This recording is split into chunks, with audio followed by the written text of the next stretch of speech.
Hello everyone, welcome to chain-spun Crochet. I am Reggie and this is Yarniversity. Very happy to see you all here today. I am very happy to see some of our members here already. Hi Catherine and Chris and Carrie and Dee. And I saw Roberta before, but my chat wouldn't go up. Oh, there it is. Hi Roberta and Harriet. And hello to Carol. And hi to Ginger the Yarn Geek. Good to see you here in the front row. And hello to Mocha and Francie. Hi. And Sonia is here. And Life is a Jam. I believe I don't know your name yet. And hello to David and Rose and Cindy. I'm so glad that you are all here today, this Sunday.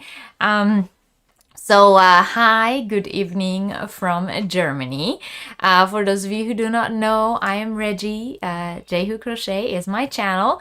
Yarniversity is a live class on a different yarn or crochet related subject every Sunday.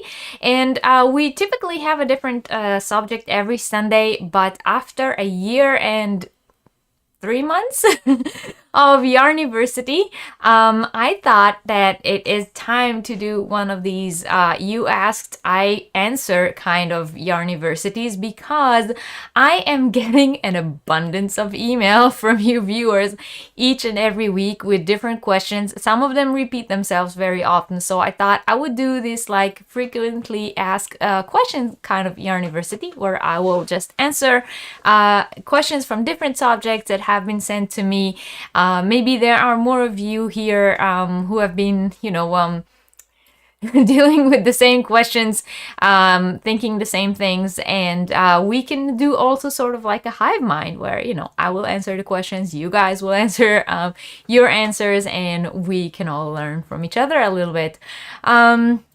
Hello to Alexandria and Yarn Barf and Serenity in Stitches. Hello and hi to Fiona. Hi to Susanna and to Laura and Laurel. And Doris is here. Hi everyone. Maribel, good to see you. Yeah, I'm glad you guys are all here. Very happy. My chat is not yeah, my chat is not cooperating at the moment, but every once in a while the comments just jump up, so we shall see how it works. Yes, David, that is I think a good thing, to let people ask their questions every once in a while. I mean, people ask me questions on email all the time, and I answer privately to emails all the time, but every once in a while it's nice to listen to other people's questions and hear the answers. And sometimes you find answers to questions that you didn't even know you had. And sometimes you knew you had the question, but you didn't feel comfortable asking or didn't know that you can. And by the way, you guys, you can always write me emails. Like I don't always answer them right away, and sometimes I think I answered them when I didn't. But I definitely do try to answer and help whoever writes me. I feel very honored when people write me emails, and you know that people feel like I am a person that might have the answers. It's already a big compliment for me. Hi Chris, good to see you. Hi Lacey, hello, hello, hello. Good to see you all here. So of course, I will not say names of people who ask me the questions. I will just like read questions. But if you have any questions that you haven't asked me yet and would like to ask me today, you can. Yes, the number of men in our chat is growing from week to week. I kind of like that. I hope that we are not too embarrassing with our humor. I hope you guys survived last week. Yes, Ginger made it. I'm very happy. Who's a person? I'm a person? Wouldn't go that far. Hello, Mama G. Good to see you. Yeah, I do hope everyone is well, and more people around us are getting sick daily. It seems like it's no longer something that you can escape. Have I recovered from last week's live? I'm not sure.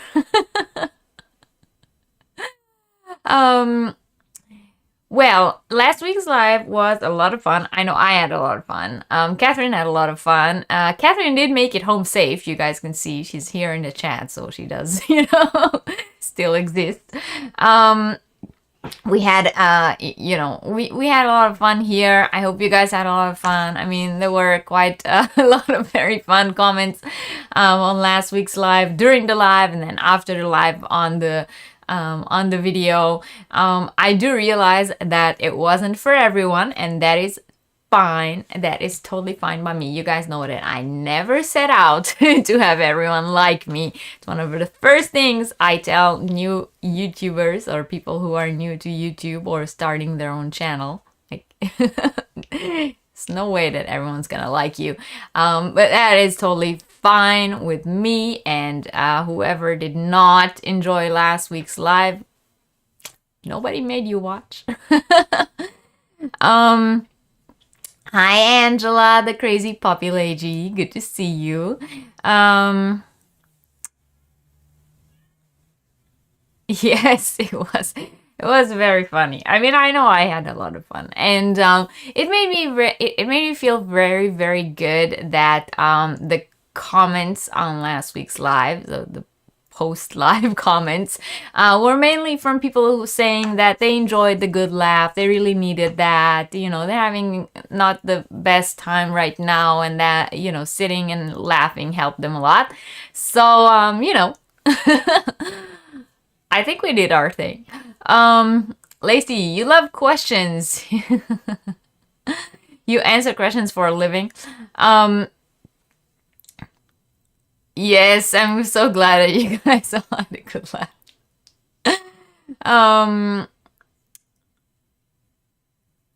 Last week was fun. It kept you giggling. You completely enjoyed it, but then again, yeah, well. Oh, Lacey, by the way, I don't know. Lacey, did you see Catherine and I named the colorway after you?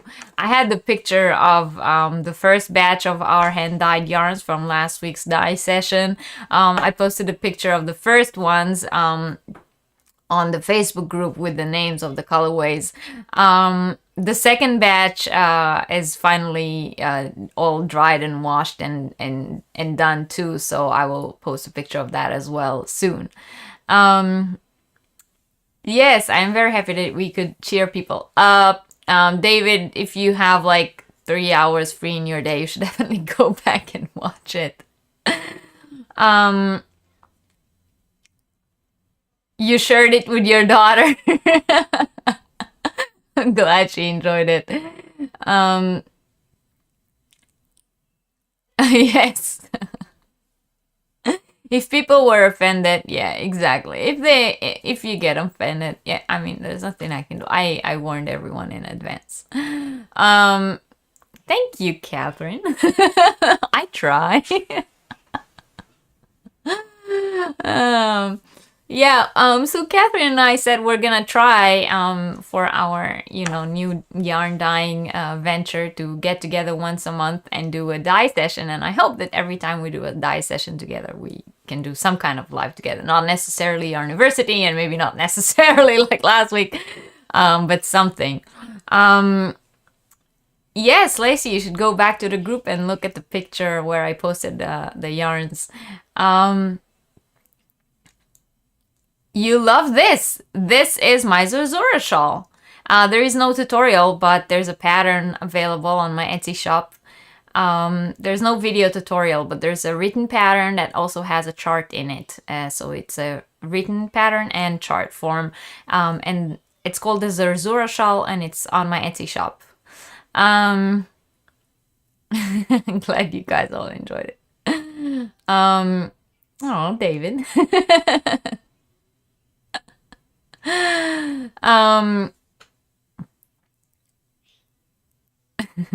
Mary Maxim has gorgeous chunky yarn on sale. Thanks for that information for those of you who are able to shop at Mary Maxim.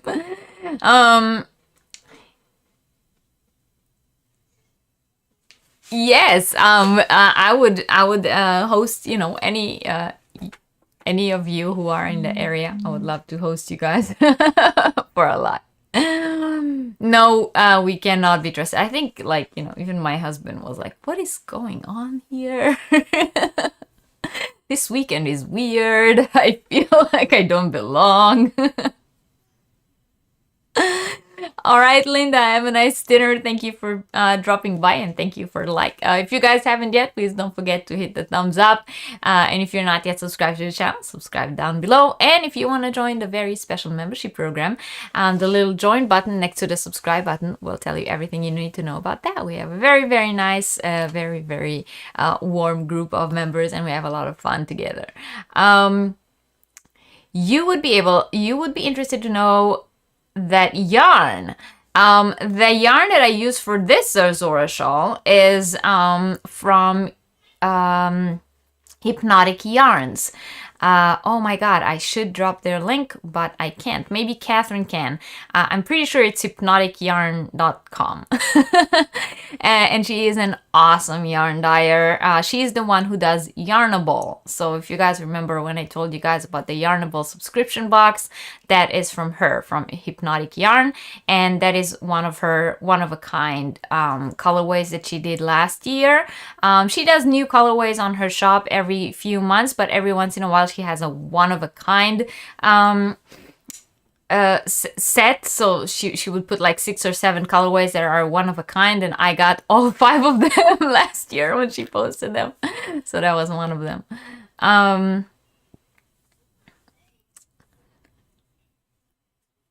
Yes, that yarn is gorgeous. I agree. Yes, caking up hanks. Oh, that's something I actually do need to do. All right. So as I've said, well, I really have nothing to say from stuff that happened this week, because literally nothing happened. All I did is go to work and come back. I did post one video this week, which, is something I haven't done since I started working. So if you guys haven't watched it, there's a new shopping video on the channel. I went shopping in Aachen while my boys went to Hebrew school, and I posted a video of that shopping trip. So if you guys are interested in that, that video was up on the channel. I'm glad you like the yarn, Lacey.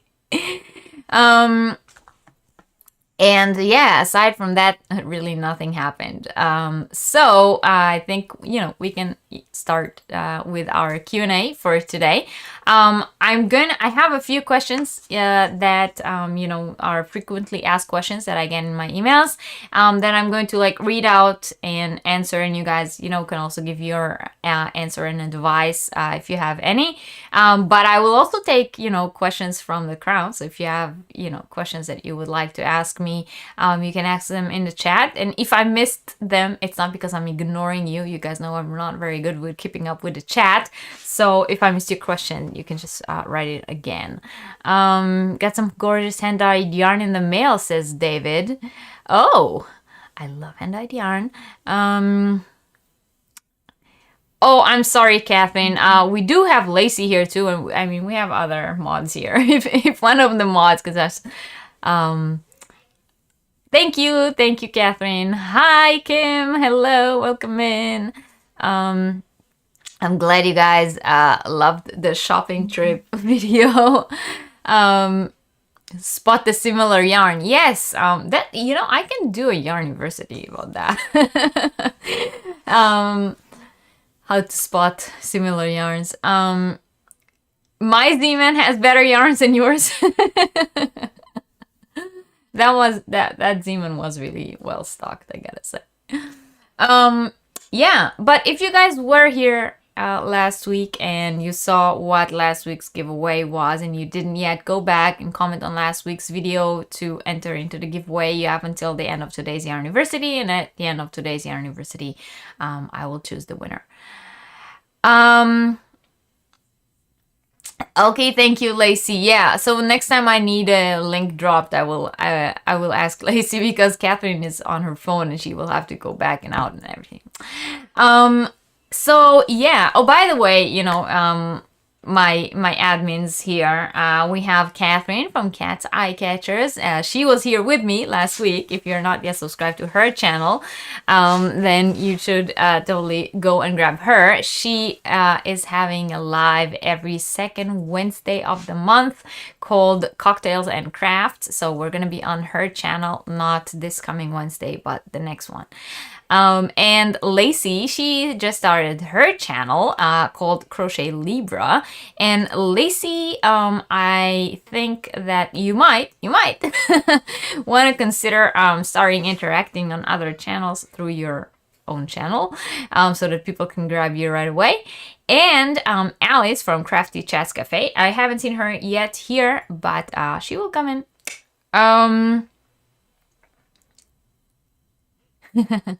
After much cajoling, Ginger is here. Yes, I have seen her. I did say hello. I think that today's Yarniversity is not like the example Yarniversity. So if this is your first time at Yarniversity, this might not be the best first impression. I think I'm way more organized and things are way smoother when the Yarniversity actually has one subject that it's concentrated about. But like I said, Yarniversity has been running for a year and 3 months now, so I thought it's about time that we have some kind of like Q&A thing, because I'm sure you guys accumulated quite a lot of questions, and I accumulated quite a lot of questions on my email. Yes, she does have gorgeous yarns. I totally recommend Hypnotic Yarn.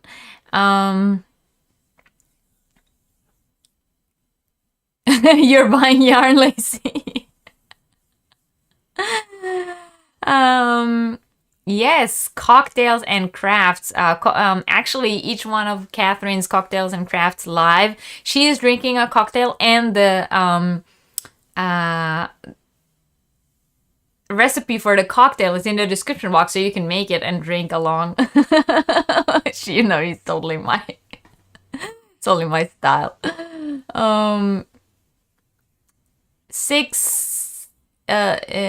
Chunky 6 yarn for sale for $6 a skein. Thank you for that information. Once again, I cannot shop on Mary Maxim, but for those of you who do, that's a good tip.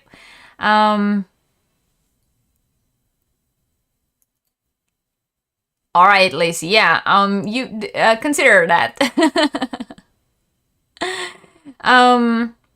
Hi, Jamie. Good morning to you. I'm very glad that you could be here today. And hello to Tamara. Tamara, I got your email like a second after before I went live, but Catherine is actually here. So Catherine, Tamara won one of the bags from Flying Tiger on our joined live, not the one last week, the one we did before, and she was wondering if you have any idea about that. So I saw your email, Tamara. I didn't respond yet because I came here, but I just asked Catherine, and I'm sure Catherine will answer me in a message later on.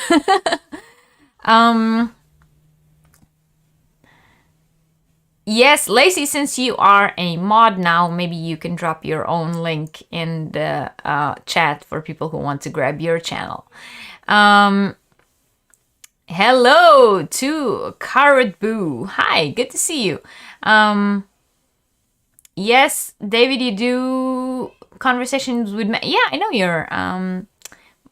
your series with men who crochet or knit, right? Hi, Lashira. You're gonna drag Lacey to your channel.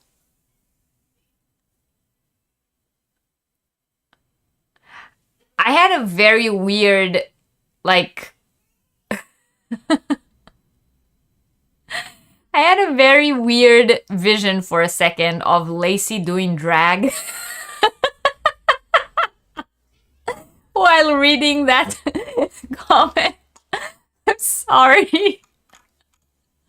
$6 off a skein. Okay. I'm sorry I got that wrong.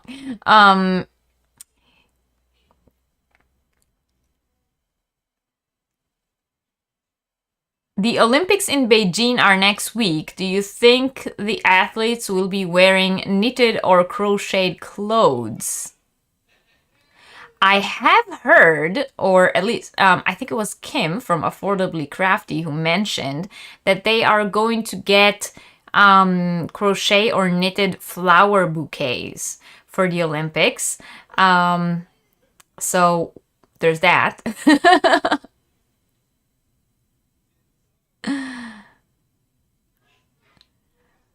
Oh, you think last week's live was something that does not go with how I look? Really? Oh, I must look nicer than I actually am. Not sure. But thanks, I guess. I hope, I mean, you know, I hope you guys enjoyed it. Thanks, Lacey. Lacey just dropped her own link. You've been to many drag shows, but have not yet done one yourself, Lacey. Wow, we found something that Lacey did not do.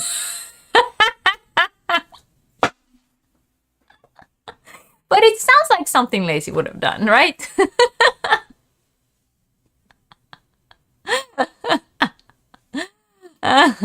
Yes, right, knitted flower bouquets for the Olympics. I remembered that. I'm looking forward to seeing what they look like, those knitted flower bouquets. It's the Winter Olympics. I don't think we'll see him there. He's not gonna jump into any ice.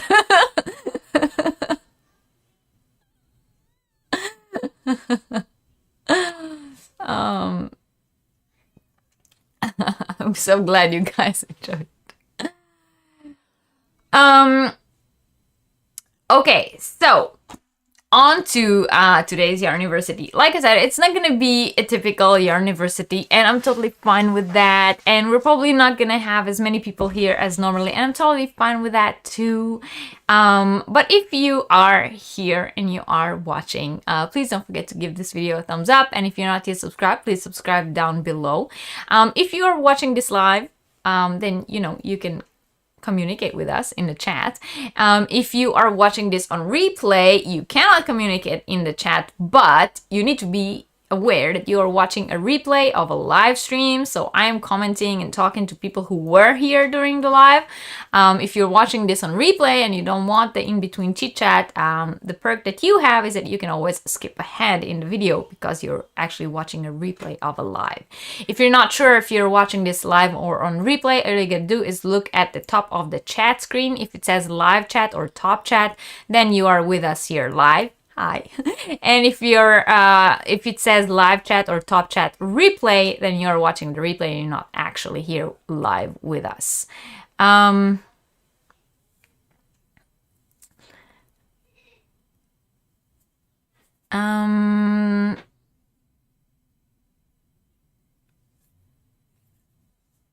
Yes, they will last forever. I'm just a little bit sad about, the fact that they're probably made in sweatshops and not, by like just crocheters and knitters who are paid well for them.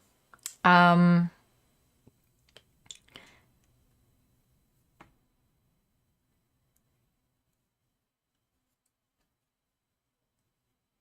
um, You never expected such content from me. Maybe it's a new cool. No, it's not a new cool. It has actually nothing to do with cool or not cool.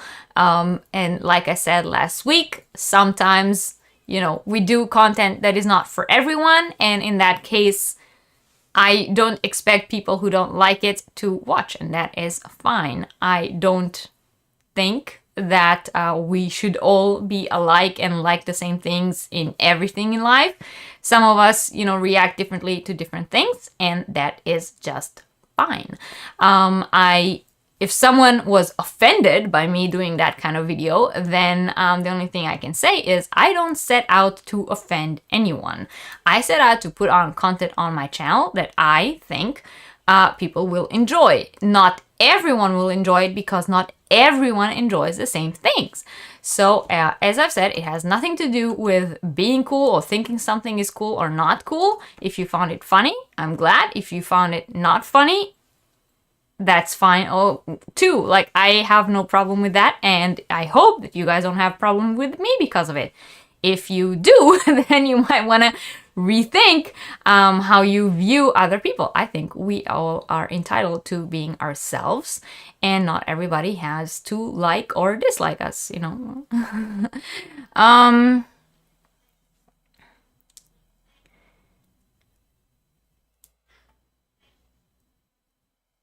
Hello to Mississippi. My chat just froze again. I'm sorry.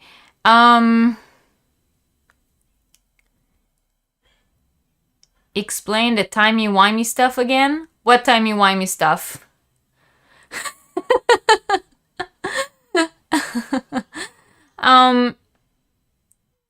No, I wouldn't expect anything else from China. I do believe that all the crochet and knitted flower bouquets at the Olympics will have been made in sweatshops. What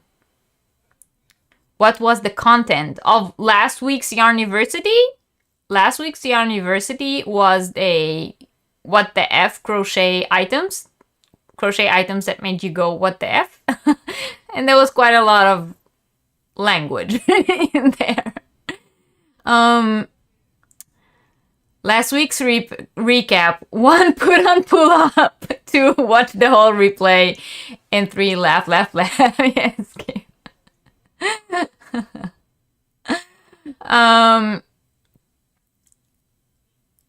Yeah, I mean, like I said, when I went before the Yarniversity of last week started, I said this Yarniversity is going to be this way, and if you don't like it, you don't have to watch. So if anyone decided to watch it despite what I was saying and they were offended, I'm sorry. Again, I don't set out to offend anyone, but sometimes I do this kind of content, and sometimes I do other kinds of content. Most of the content on my channel is very educational, but every once in a while I love to have a good laugh.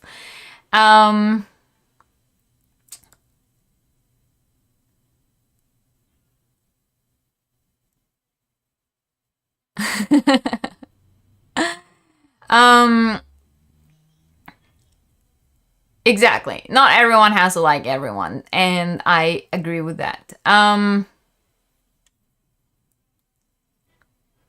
Just kidding. Oh, the replay are alive. Yeah. Okay, I got it. Sorry, I did not get the reference.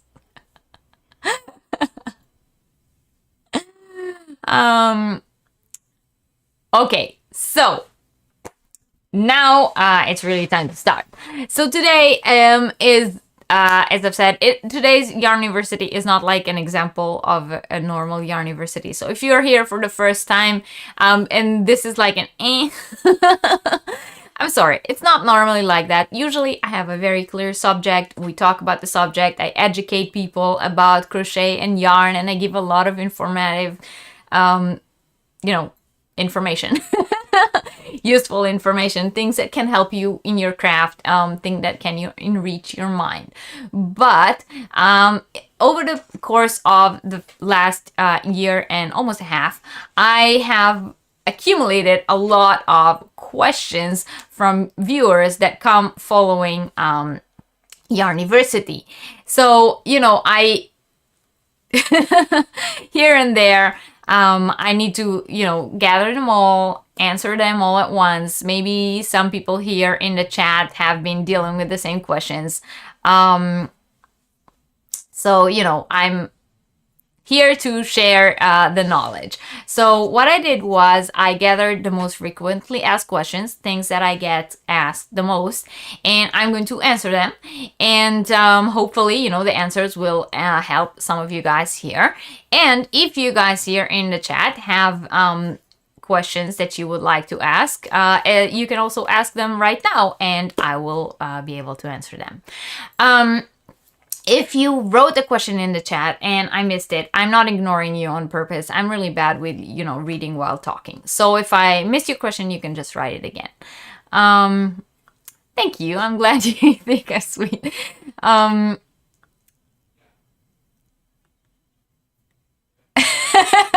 Delphines, yes.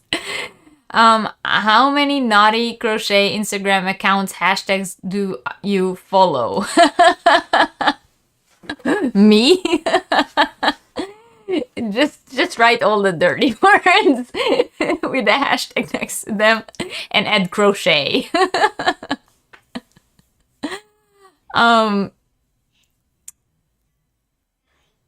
Yeah, exactly. So wait, let me take a sip. All right. But how do you work on the price to change customers for a commission, like a shawl or blah? How do you work out the price to charge customers? Oh, okay. So we have a first question from a viewer. Fiona is asking how to price something that you worked on. So I will give you my answer, okay? Now there is a lot of different ways to price out there. A lot of people will, tell you do this or do that. I can only tell you what I personally do. So personally, me, if I want to price something, and I don't do commission crochet work. I used to, I stopped. The reason I don't do it is because I feel like I don't enjoy it. If I work on a project because I have to finish it, I have to give it to someone that ordered it, then I don't enjoy it. It's not fun, and I don't like making money this way. But if you do crochet commission work, then I personally think that you should charge per hour. So you should decide what do you think you should be paid per hour, and multiply that by the hour, the time, the number of hours it took you to make whatever item it is, and then add the cost of the materials. That is how I think you should price your work. But that is, my personal opinion. I think that people should pay for the time and effort that you put into it. Sometimes people say multiply the cost of the yarn and materials, and so I think you should take the cost of the materials and add the number of hours that you worked on it multiplied by how much you think you should be paid per hour. So your hourly fee multiplied by how many hours you worked on it. That is my personal opinion.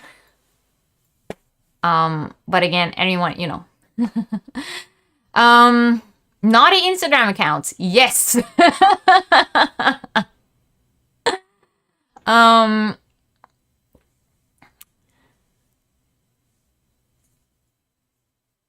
Hello to Finland. Welcome in.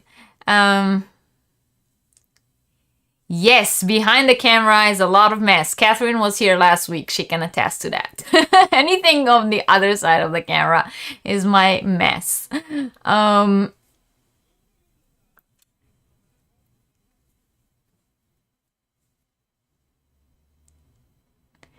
Most desired yarn by me, if you can't get in Europe, brand or specific line. Oh, I gotta think about that.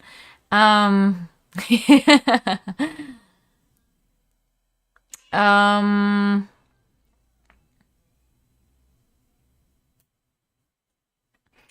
yes, exactly, Fiona. I think like when you turn it into a job, it's not a hobby anymore. um, Hi, hello to everyone joining in.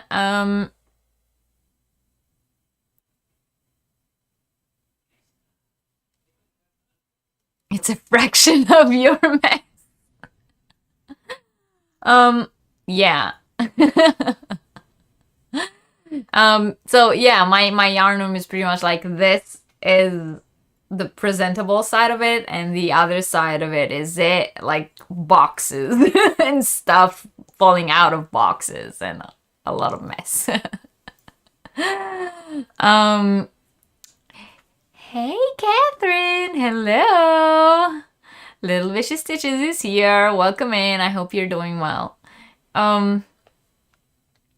So yeah, Kim asked a yarn that I cannot get in Europe that I would love to get my hands on. Oh, that is a hard question. I'm going to, I'm going to write it down because it's hard for me to think while reading. Oh, wow, that's a really good question. Hi Chris, welcome in. I'm gonna write this down, and I promise I will get back to that. Yarn I can't get in Europe? Question mark. How supportive is my husband? My husband is very supportive with everything that has to do with YouTube and the technical, he bought me this entire filming corner, it was all a gift. You remember I told you guys the cupboards were last year's Christmas gift, and this is a new computer, the software that I use, all the stuff, my microphone, both of my lights, everything, that the whole setup that I have here, imaging, everything I need for my YouTube channel, is very, very supportive. In general, he's very supportive, except when the yarn arrives. So whenever there's a doorbell ring, the mailman brings yarn. It's like, what did you buy? More yarn. But he does realize that, I need it.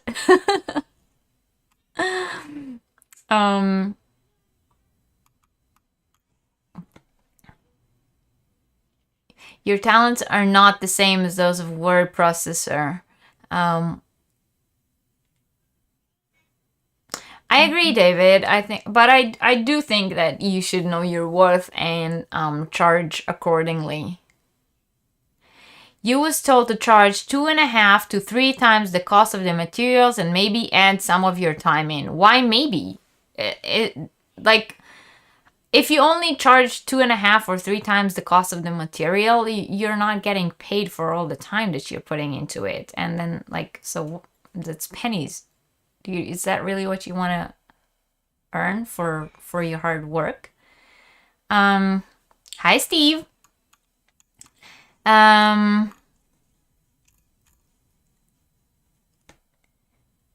Yes, Ginger is indeed very inspirational.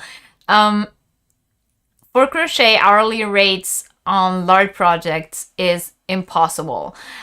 Yes, but again, I don't think that you should charge.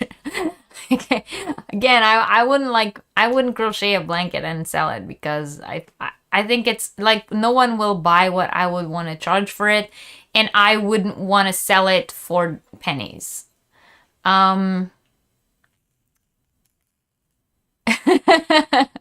Yes, Catherine was here. She saw my setup. My favorite European crochet hook brand. European Addy. Addies are amazing. They're German, so. um, yes, right. Yes, pay yourself an hourly wage, exactly. Um, yes, I agree. Shipping on blankets would be crazy. I mean, if you if you sell at a craft show, I can give you tons of tips for a craft show. If you sell at the craft show, and you don't have to like ship things out, again, I would price what I would want to get paid for the time and effort that I put into it. People are not willing to pay for it, and like I wouldn't want to. It's hard for me to explain, but I wouldn't want to lower my prices just so that my items will sell. Does that make sense? Where do you get your inspiration from when coming up with a new pattern and colors? Nature. I get inspired by nature most of the time. Most of my designs. I love hiking. I love walking outside. I love the colors changing. Most of my inspiration comes from nature. Ever search on Etsy, see what other people paid for a similar item and charge accordingly? I don't 100% agree with that. Labor cost is what kills you. No fine arts painter can take the same hourly rates as a plumber or a... Yes, I know. Exactly. You make a baby blanket for a coworker and I charge around $30 and it is not a huge time commitment and it should be affordable. Again, if it's not a huge time commitment, fine. But that's like I said, in terms of how to price your work, each of us will answer differently, which is why, like I said, I don't sell my made items. I make them and I either give them as gifts, donate them, keep them for myself, make them for my family. But I don't sell them because it takes the fun out of it. Yeah, it says the plants make the yarn and change labels for different companies. Thoughts, Izella? That is exactly how it works. This is actually, okay, so I'm gonna go back to the chat later, but it's actually one of the questions that were also on my list. So let me tell you this. Some of you may have heard me say it before, and if some of you don't know it, it's something you really need to know. So yarn companies, most of the big brands have their own mills, but also buy yarns from other mills. So it is very, very likely that you will find the same yarn under two different brands. Best example for that, I always say that. You see these cakes that are standing here? These are Yarn Art flowers. Yarn Art flowers is the exact same yarn as the Hobie Twister yarn. They are made in the same factory by the same manufacturer in the same colorways, sold to two different yarn companies. Each of them slap their own brand on it and sell it for a different price. Yarn Art cakes sell in Europe for about €9 a cake, while Hobies sell for almost 18. Yes. Same case with a lot of other yarns, which is why I personally say when there is a yarn from a big yarn company, I'm not talking like boutique yarn companies, all these specialty yarns. But when you talk about big yarn companies: Hobby, Yarn Art, Hobium, Lion Brand, Premier, Mary Maxim. I can name Katya. I can name them like from today until tomorrow. Most of them buy their yarns from the same factories, from the same mills, slap their own label on them and their own price. Which is why if there is a yarn that you really, really like, but you think is a little expensive, it might be worth doing the extra work and finding out, you know, the equivalent yarn from the different company. You can find a lot of these yarns that look alike. They don't just look alike, they are the same yarn. They are made in the same factory. One batch is sent there, one batch is sent there. They put their label on there with their brand. But if you look at the back and it says made in Turkey, and if you know what factory in Turkey it is, then you will very easily find all the other brands that buy from the same factory, and find the other label.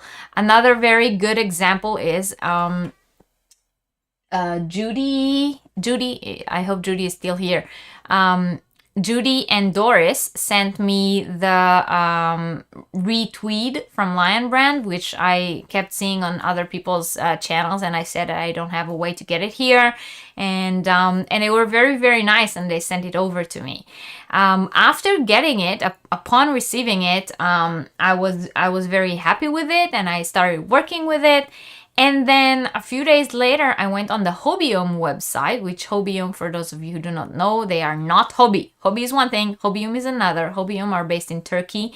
I went on their website and I found the exact same yarn. Same specs, same colorways, same everything. And when I looked at the yarn that I got from Doris and Judy, I looked at the back of it and it did say it's made in Turkey. So, you know, Hobium has it under the Lamia brand and Lion Brand has it under their own brand, but it is exactly the same yarn. All right, I gotta go back up in the chat now to see what I missed. Hi,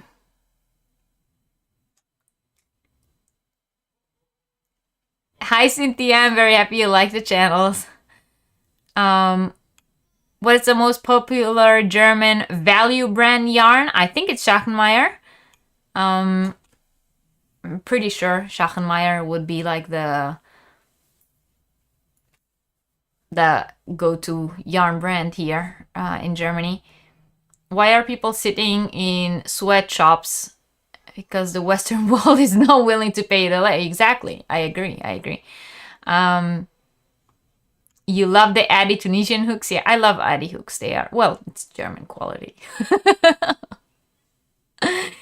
My top selling pattern of all times is the Asgard shawl. It sells every day. Every day I get sales of the Asgard shawl. Is one of the patterns that I think I'm most proud of. You already invested about $300 in yarn for a sunflower blanket you're making. I would have to charge a very hefty amount plus shipping. People would rather buy. Yeah, exactly, which is why, you know, I don't do that.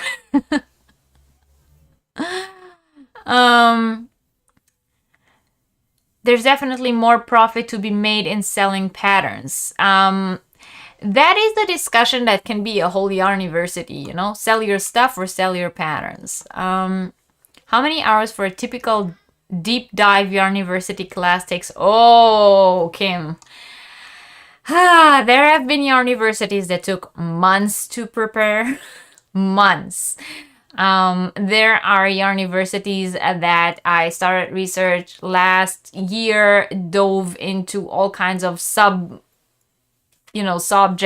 met people, did Zoom calls with experts on different things. I actually have a Yarniversity planned where I want to have someone live interviewed with me, but we are still working out the details for that. So yeah, some of them take months to prepare. Some of them take less, especially, the fashion ones, which I love doing, but I don't do them that much because I think like if I do them too much, people will get tired of them. But every few months I like to do the runway ones. And those are fun to make, and they don't take long either, because all you gotta do is like look out the last 2 seasons of fashion shows, find the crochet items, and look into the company's website, how much they cost, how do they make it, a little bit about the designers, and then they are, this is something I can do in a week. But the more deep dive Yarniversities are months in the making. Oh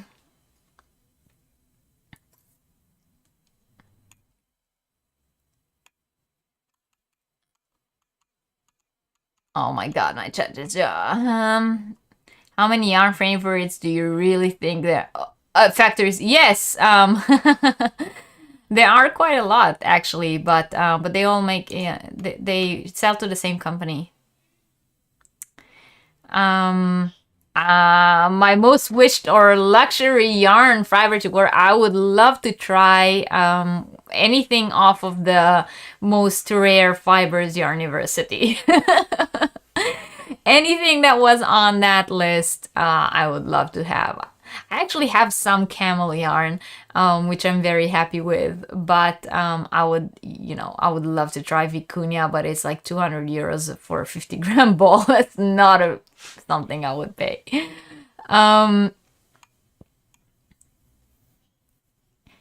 Is Hobie yarn made in ice yarn mill? Some of it, not all of it. There are some yarns on Hobie that are made by ice yarns. If you know the World of Yarn series, they have the World of Yarn has Wolong, Malaga, Jaipur, and so it's this serious World of Yarn that every yarn is named after a different place in the world. Those are ice yarns.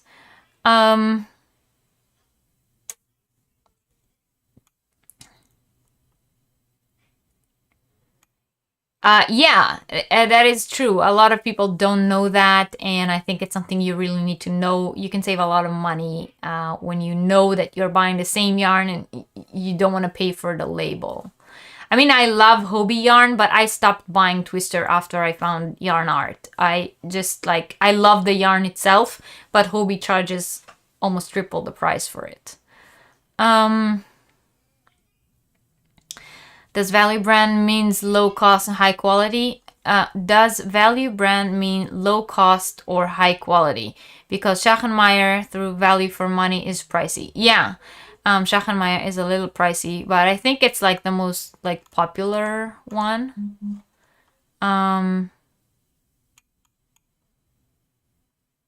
Germany makes the best of everything.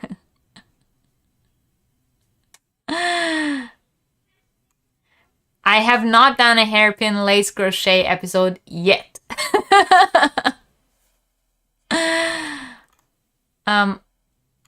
Yeah, Asgard, like the Norse, like the Norse gods' home.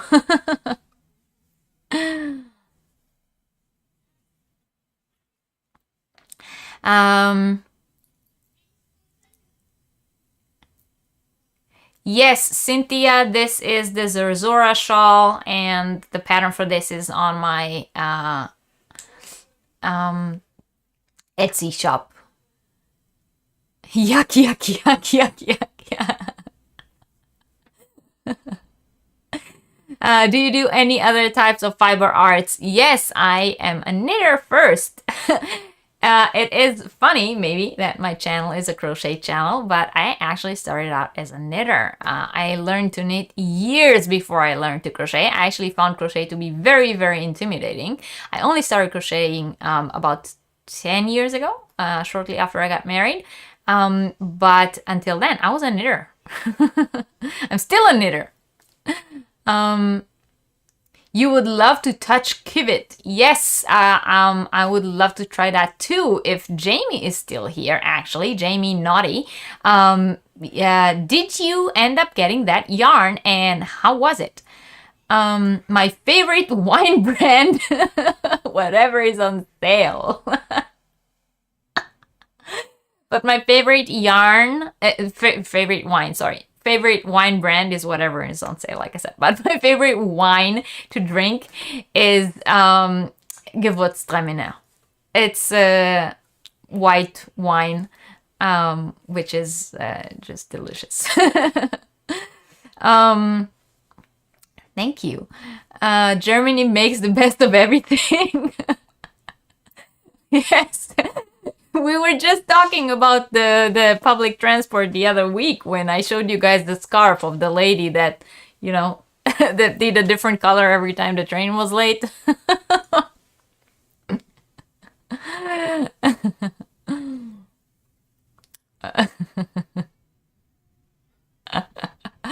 Very important questions. Kim, those are all the good questions. Yes, Gewürztraminer. What is Kivit? Kivit is musk ox. Okay, so I have like a few questions that I took out of emails that people sent me, but I see that you guys have a lot of questions here, so I'm just gonna put them aside. But I am gonna say that there were quite a few questions that came from past Yarniversities, and so in the description box below this video, I have put a few links to past Yarniversity episodes that have to do with questions that people ask me quite a lot. So one of the questions that people ask me a lot is, you know, about crochet charts and everything. I had 2 Yarniversity episodes about how to read crochet charts, and if you've missed those, the links are in the description box below, and I highly recommend that you go and check them out. And in general, if you've only joined my channel recently, I highly recommend that you go back to my channel, press on the playlist tab and watch the Yarniversity playlist whenever you have time, because a lot of these things we have mentioned on my channel before. So if you want to know more about rare types of fiber, we had a whole Yarniversity about that. If you want to know more about vegan fibers, if you want to know more about how to shop for yarn online, how to know what you are getting before you're getting it, I have a Yarniversity about that. If you want to know my favorite and most recommended websites to shop for yarn online, I have a Yarniversity about that. So I've linked all of these in the description box below, but I also recommend that you just go back to the channel, press on that playlists tab and watch the Yarniversity playlist whenever you have time, because we are now a year and 3 months into Yarniversity every Sunday, so there have been quite a lot of subjects. Yes, I have designed knitting patterns. In fact, one of them will be up for sale on my Etsy shop starting next month. It is the shawl that was included in last year's Advent, the masquerade shawl. So the knit version of the masquerade shawl will be available on my Etsy shop next month. So actually, probably next week, if all goes well. And with my yarn club that I have started this year, every month includes one crochet pattern and 1 knit pattern, both designed by me. So every box you will get this year, if you buy one of the Yarn Club boxes, will have 1 knit pattern, 1 crochet pattern. You're here. Yes, the Bison yarn. Oh no, they went bankrupt. Oh no. Oh no, sad. I have the cutest accent when I speak German. I am working on that, Kim. I'm working on that.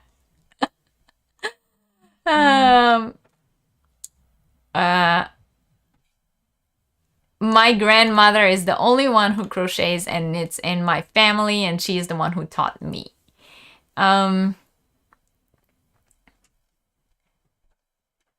Kivit, that's what I said. Kivit is musk ox. It's a type of bison. Hi, Mickey.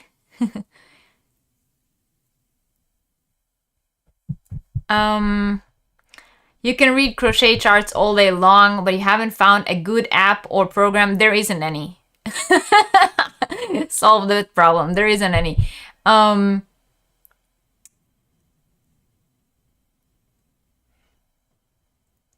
Yes, that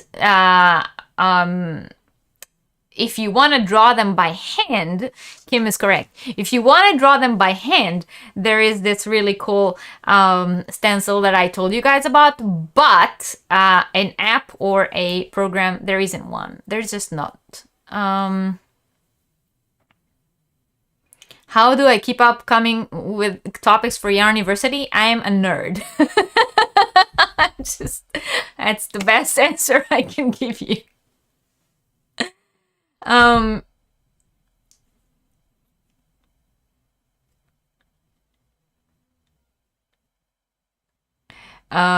Since this is the Yarniversity about questions, what frequently asked questions makes you want to scream the most?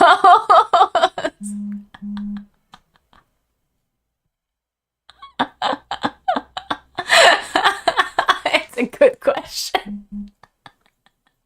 It's a really, really good question.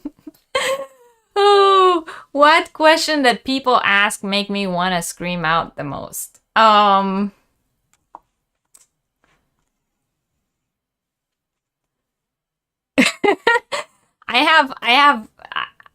don't know if I have a question that makes me scream. I have like things people say about yarn that make me scream. Can we do that? Okay, I gotta tell you guys something. But again, like you guys here, you're my Yarniversians, right? You're like my people. So I feel comfortable telling you this. For quite a while now, my skin has been itching to make like a Yarniversity with unpopular opinions. You know, things I have to say about things that will probably make people who watch me get annoyed. Unpopular opinions. My opinions that are not popular. I know that some of you would get a kick out of watching it, but I also know that some of you might get really, really offended, which is why I have kind of like drawered that Yarniversity topic to which time when I can, you know, afford to lose like 2,000 subscribers in one night. But yes, I have a lot of unpopular opinions, things that when I watch other YouTubers say on their channel, my skin itches and I want to like grab their neck and like slip. That, what I just did. So maybe one day I'll drink enough and we'll do that.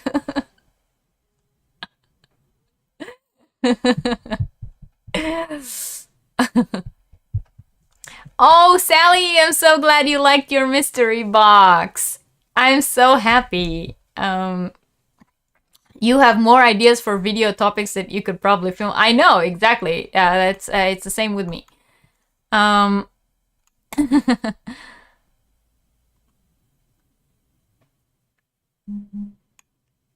Yarnivite, that's a good one. Yarnivites, I love that. I must do that.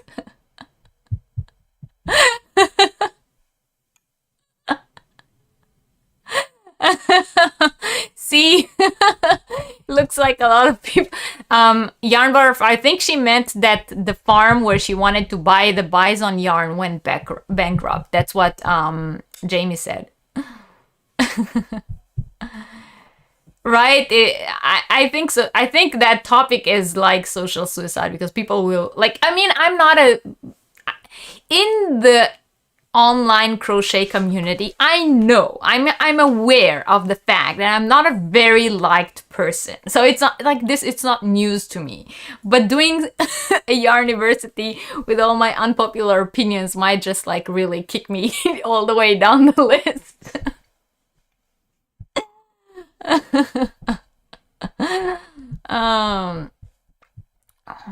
What brought me to start my YouTube channel? Watching other people's video, thinking I can do it better. Honest answer. You will have a tick sheet to see how many you can tick off. How many people I ticked off.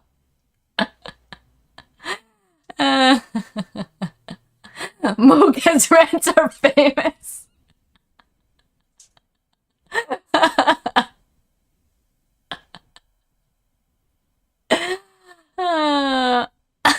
Right?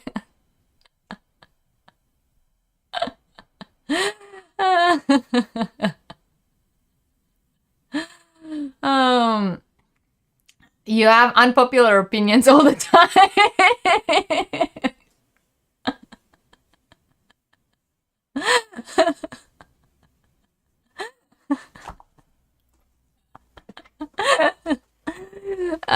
When I said I'm not a liked person, I mean like there are people out there who like I am aware specifically that they're not big fans of me or my channel, or you know what I say on my channel, or people who are YouTubers and were offended by things that I have said in the past. So I do that, you know, I do that Yarniversity, and like they'll cross me off all the list.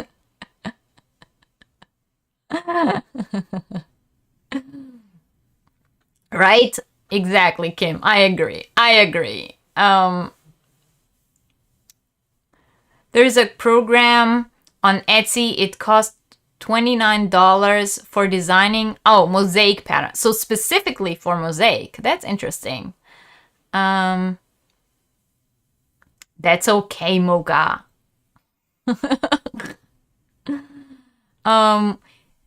Yes, so Jamie said they had a local bison farm that sold yarn made from bison fiber. She put an order last year, but the farm went bankrupt. That is, yeah, that's annoying.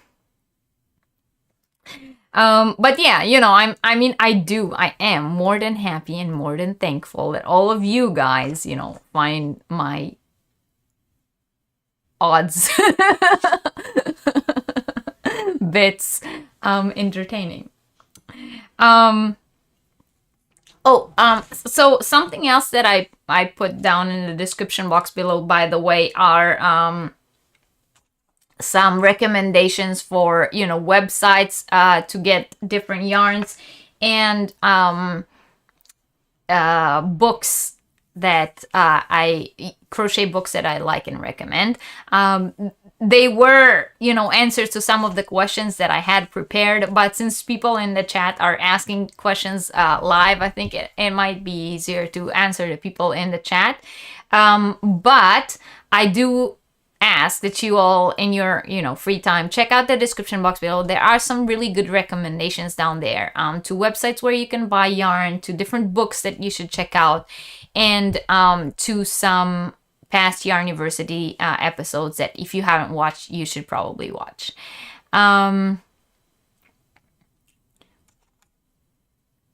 Yeah, right. Hi, Debbie. Yeah, Lacey, I think like the circle is inside out, right? Yeah, people don't generally like people that are upfront. That is correct. But I think at least, the people who watch my channel constantly know that I will only tell you guys the truth, the honest answers. So, like, but if you ask me a question, you need to be prepared to get my honest question, my honest answer. A few weeks ago, I said something about a certain YouTuber that apparently got very offended by what I said about them. I'm very sorry, but once again, if you come on my channel and say something, I will respond genuinely, and if you cannot take that, then it probably shouldn't be on YouTube. You were warned that bison fiber has a wet animal smell? Really? It smells of hay or straw. I would get that. I mean they are bisons.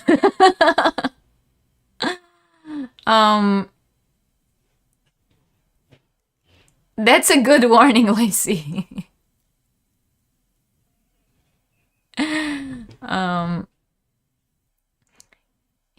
Yarniversity or the most overrated yarn. Oh my god.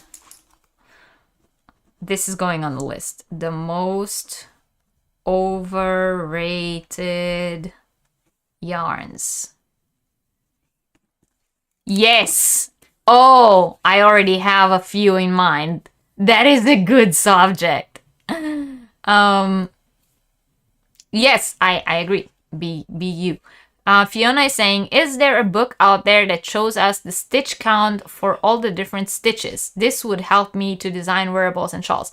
There are some pattern books, so ones that teach you the stitches, crochet stitch books with, the ones that have like 200 crochet stitches or stuff like that, and they normally give the multiply of the stitch. But if you give me 1 second, I want to recommend a Instagram account for those of you who are designers, and but I don't know if I will. Yeah, I found it.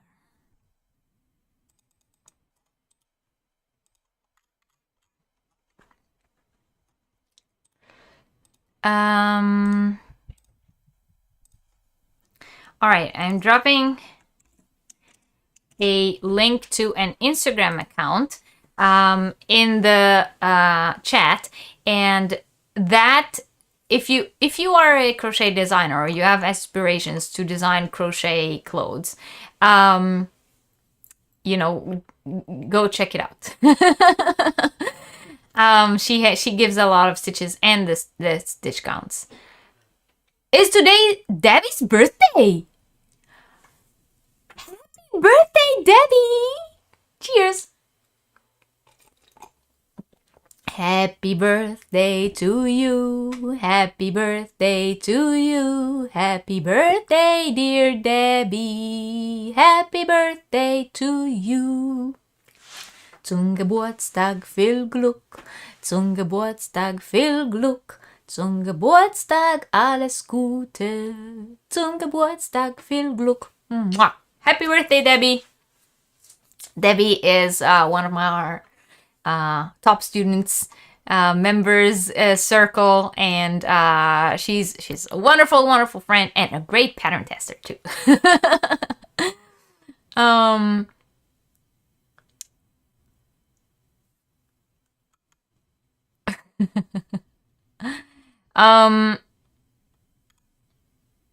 European can be more abrupt than Americans are accustomed to. The first time he visited Berlin, he said, "Ich bin ein Berliner," and the bus driver said of Deutsch, "A Berliner wouldn't be so fat." Oh no. That's typical German, like insulting you to your face. Um, oh, I agree, Jamie. Is there a technique or project that you do not do now but would like to explore? Yeah, I would love to do mosaic, but I don't have the time to dive into it.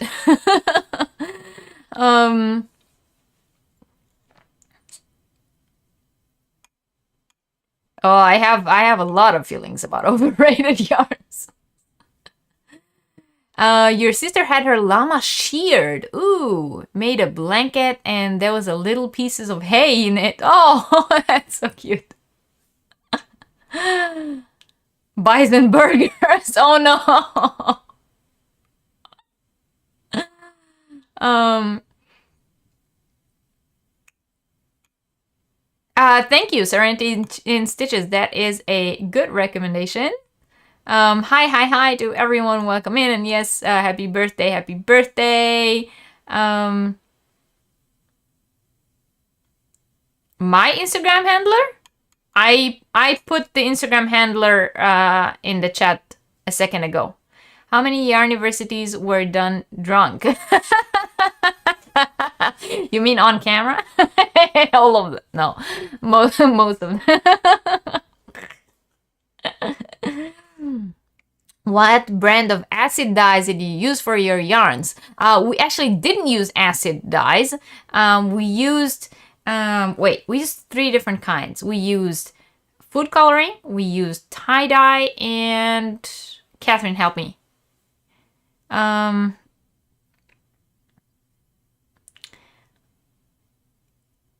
You dropped in the middle of nowhere in a jungle with animals. How long until you figure out how to knit some clothes?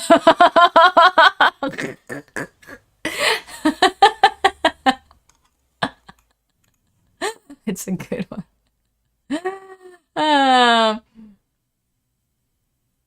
The next Yarniversity game show would be Valentine's Day. Well, not on Valentine's Day, but Valentine's Day themed.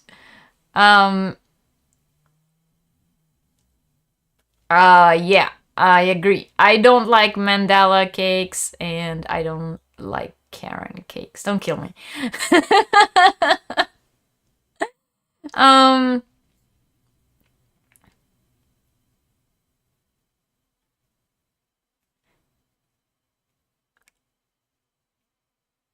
Not enough.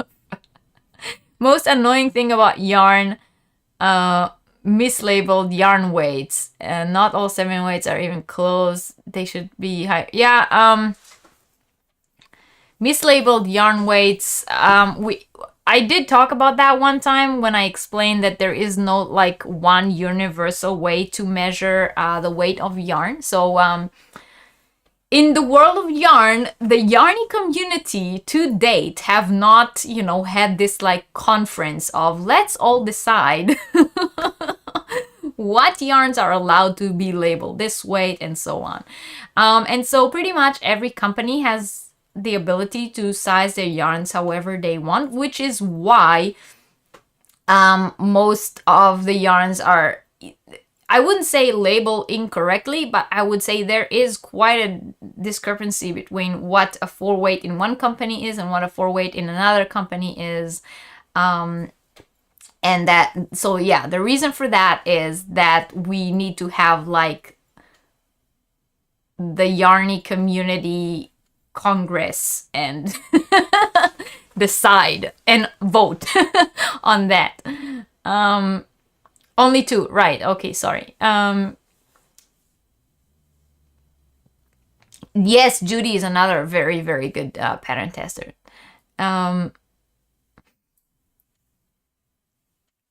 Yeah, runway ready jungle fashion. Oh, I like that. Like a leopard yarn thingy.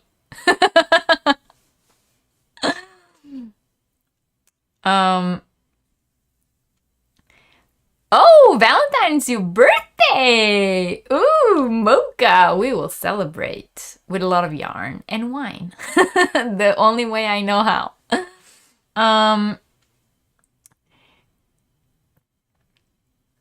yes, Catherine is also one of my testers, but David, don't steal all my testers, because, you know, I need my testers.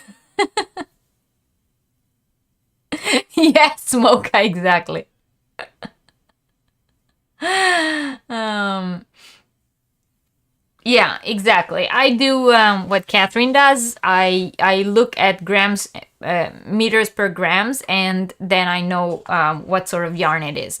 If you guys don't have my cheat sheet yet, it's on my blog. So if you go to my blog, there is a cheat sheet of how to know if by looking at the yarn label, you know, meters per gram, what kind of yarn weight it is. You're trying to find some more economical yarns that I liked for using in my patterns. I didn't realize it, but I think I'm a yarn snob. Oh, I am definitely a yarn snob. How many trolls does it take for you to know that you made it on YouTube?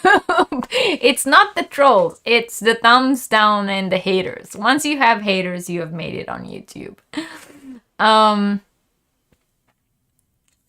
You were excited for your first troll. I remember that we cheered for the trolls. So someone asked me on one of my emails about the Yarniversity that I did about vegan yarns and eco-friendly yarns.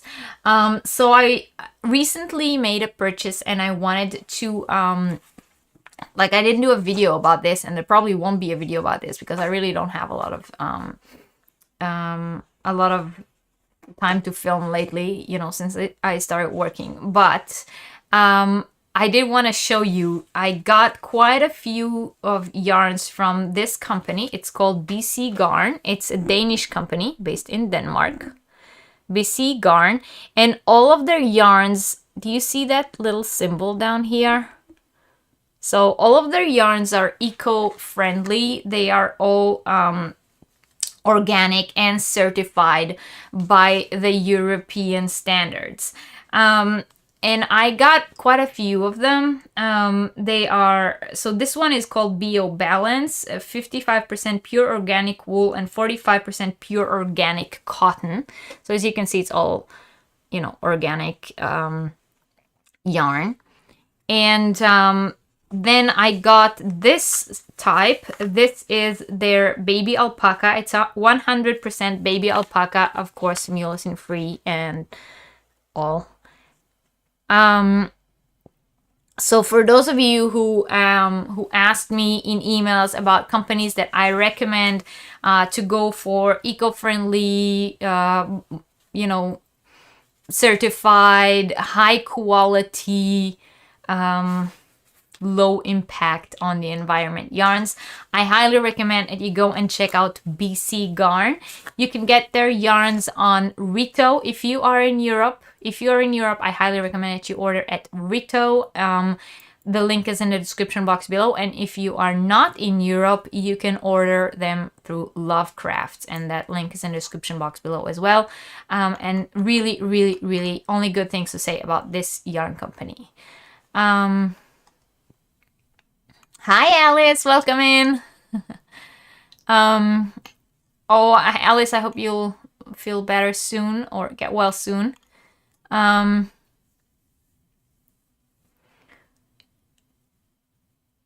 Yeah, not same size hook is annoying.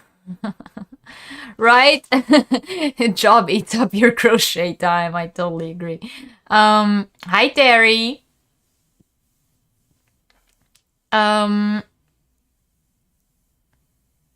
Yeah, so if you guys are coming in late, please don't forget to hit the thumbs up. And if you're not yet subscribed, subscribe down below. Thank you for joining in. We're doing Q&A today. You know, ask Yarniversity style questions and we all discuss.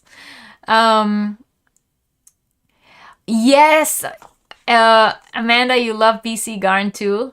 Right? Yeah, their yarns are gorgeous. I have more. You see these here? These four here are also BC Garn. All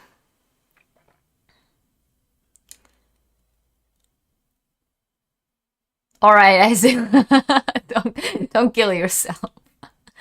Crochet content creator problems. You never notice how many yarn stores play music. Yes, right. I noticed in the shopping video that I posted this week, I noticed that there was a husband and wife fighting in the background in one of the stores. It was in German, so maybe not everybody noticed it, but it really annoyed me. um, um,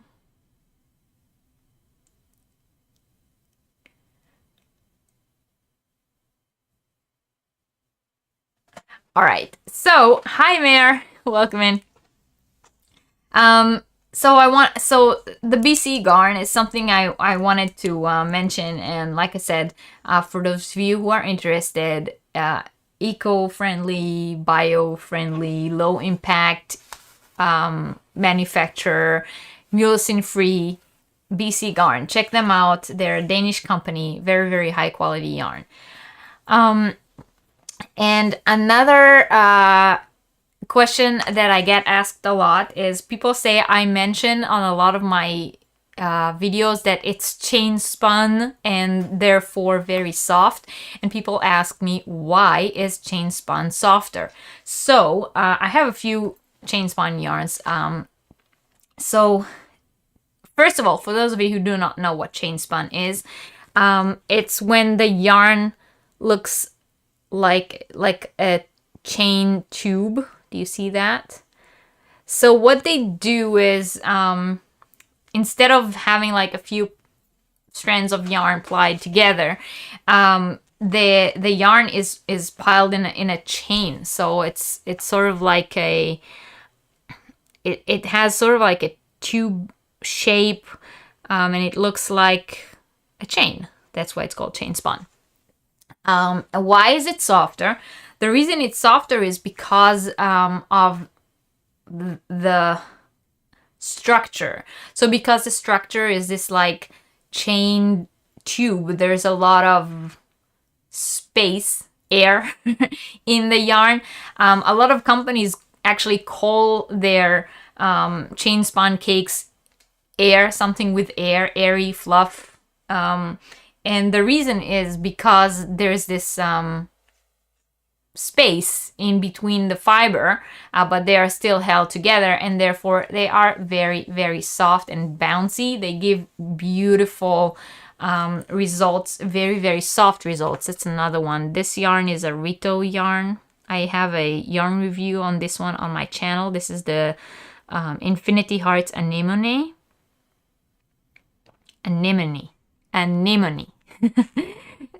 So as you can see, it's one of those yarns you can really see that it's soft. So why is chain spun softer than other yarns? Because of the way it's constructed. Because it's not really spun. It will be more accurate to say it's chain construction and not chain spun.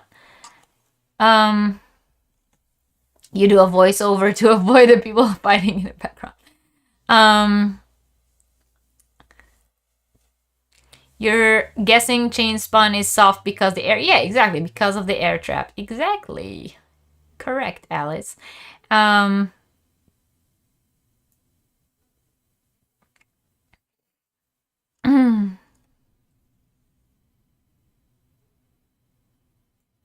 What are we talking about? I missed something.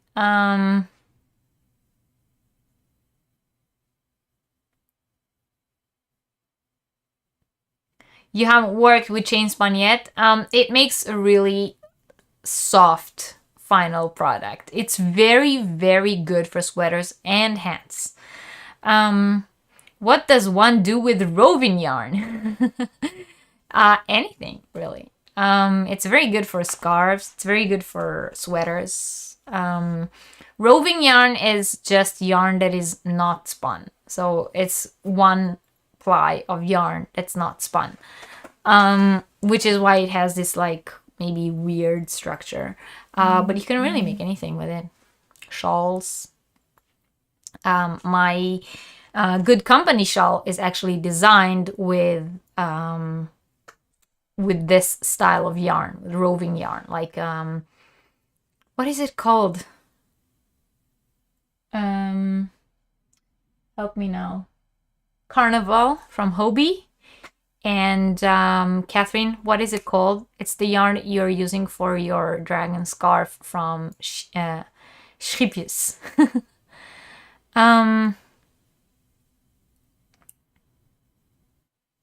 Anemone.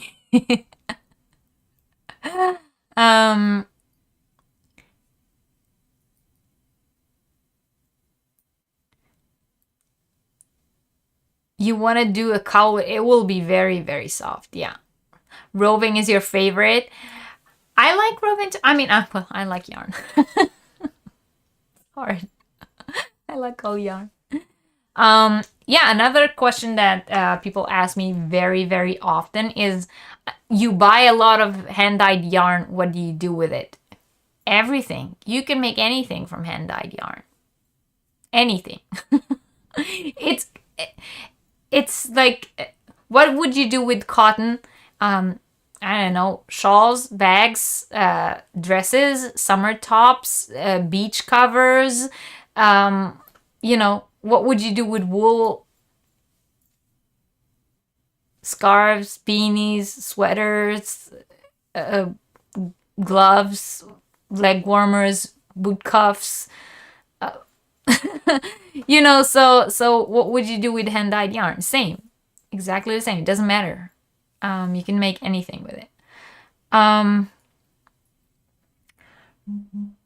Right. Yes, I agree, Catherine. A lot of people think that roving yarn means that it's thick and thin.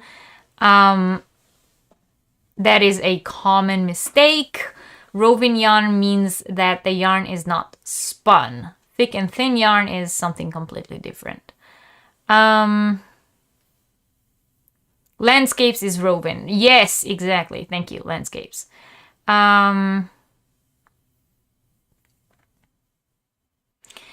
Okay, you know what? Talking about, you know, thick and thin and all the different kinds of... So, yeah, there's a lot of, like, wrong information in the Yarny community. And you remember before when I told you, oh, when someone says that on their channel, I can just... That's not what it means.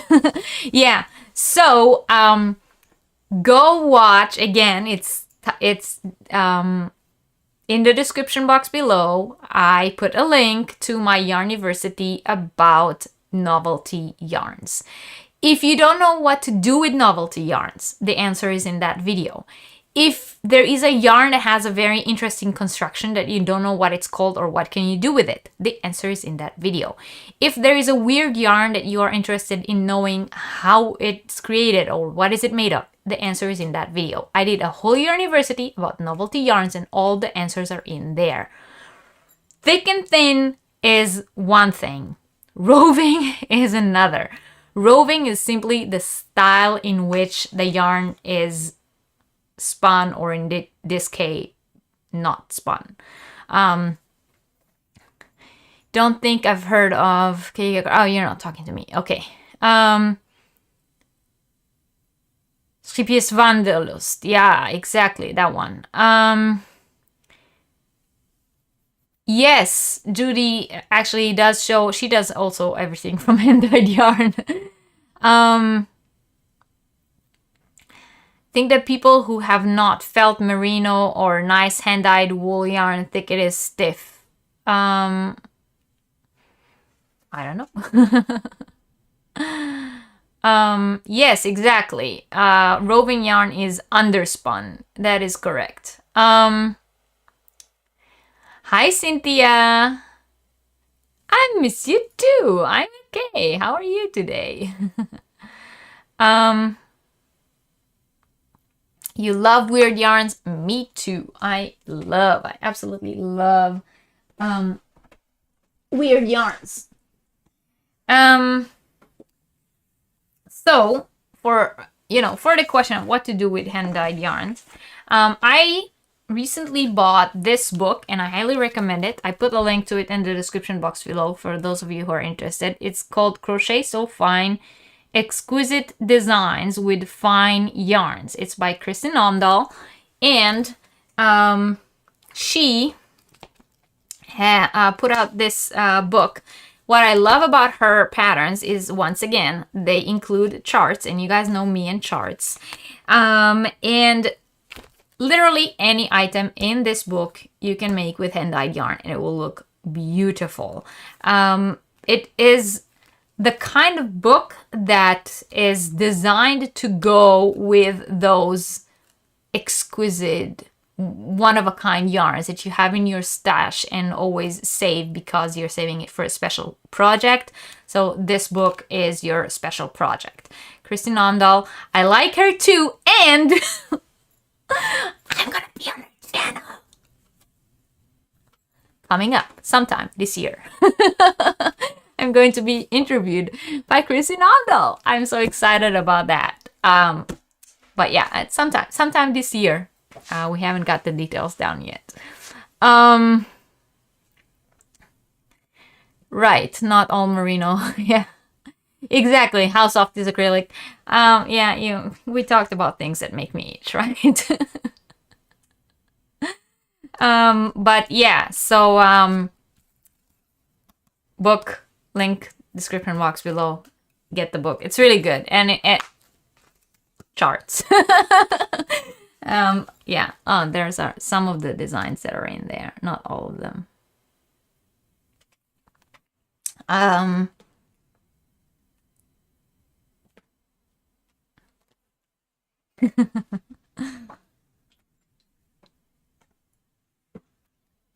Before trying hand-dyed, I had only felt the more scratchy wools. Merino is just, yeah, I agree. Merino is very, very soft. Yes, I know she is. She is great.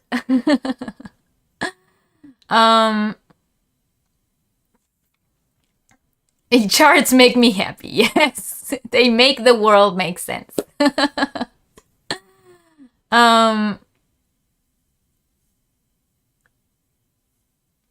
No, not all hand-dyed yarns are animal fibers, and I actually have a video coming up this week. This coming week, there will be a video on the channel of hand-dyed cotton and bamboo that I got. Right? I agree that book is beautiful. Talking about books that have charts in them, another book that I linked down below is this one, Fashion Crochet, 30 crochet projects inspired by the catwalk. So these, what I like about this book is that they are actual, so this is the design, this skirt here, this is the pattern that's in the book. And it's inspired by this runway look. So I really love each of the designs in this book. Comes with a picture of the runway look. This is the runway look. And this is the crochet design. So I really, really love that. You can really see how she took like pictures from the runway. Look at that. This is a runway look with that hat, and then there's the pattern in the book, and all with charts, of course, because charts. So yeah, another great book that I highly, highly recommend.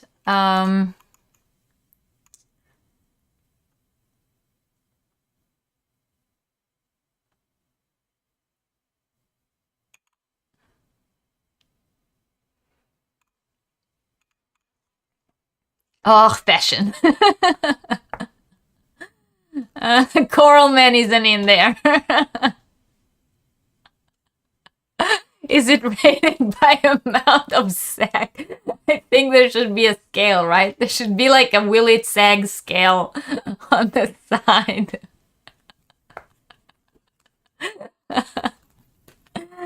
Oh. Will it sag? And for you amigurumi lovers, I also have a book to recommend. This is Amigurumi Animals at Work. So this is not just amigurumi animals, they are working animals. Look at that squirrel. He's a farmer. And so these are the patterns. So you have this clown monkey, a fireman hippo. Look at the mailman kangaroo. I just love this book so much. So for you animal lovers, amigurumi lovers, Amigurumi Animal at Work. Totally worth it. See you tomorrow. Thank you for being here. Okay, Yarn Barf. Bye. See you. Thank you for being here. Kimbichi to the will it sag comment.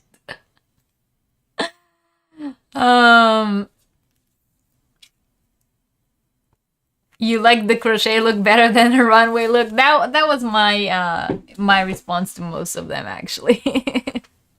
Will it sag scale? I think it should be in any crochet book.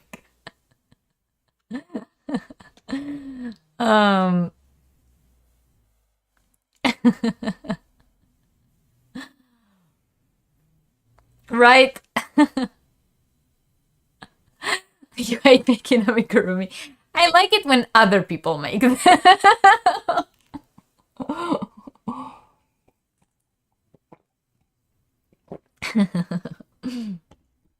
Right? So yeah, those were my book recommendations for today. Yeah. So should I do more questions from my emails, or do you guys have questions that you would like to ask? Oh my god, my phone is exploding. Who bought my entire Etsy shop? Sorry. 70s amigurumi versus now. Has there been a real improvement or just taste change? There has been a real improvement. I think I showed on the crochet history, I showed quite a few examples of what amigurumi used to look like and what it looks like today. There has been quite an advancement in technique as when it comes to amigurumi.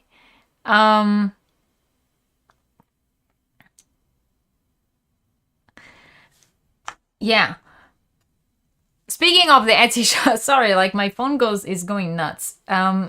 Speaking of the Etsy shop, I posted February's edition of the Yarn Club on Etsy this week. There are already only 8 of them left. But if you guys are interested, the February edition of my Wacky Holiday Yarn Club has been posted to the Etsy shop. All discount codes apply, so if you are a member of the channel in a level that gives you the members discount, your member discount should work with the item, as well as the regular Yarniversity discount code. It's always in the description box. That's good as well. So all discount codes are open for that listing. And February's theme is Work Naked Day. So there's a lot to be explored there. Other tips to knowing if a yarn will be scratchy. Made a cotton Christmas gift and I cannot use Hobie cotton anymore. Is there a way to know if it will be a repeat situation? a way to know in advance if a yarn that you buy online will be scratchy. Other than, no, I mean, if it's 100% cotton, there are so many different kinds of 100% cotton. Some of it is soft, some of it is not, and there's really not a way of knowing. When it comes to wool, there is a way of knowing, because the different kinds of wool feel different, and you will be able to know if it's scratchy or not according to the type of wool that it is. But in cotton, it's very, very hard to say.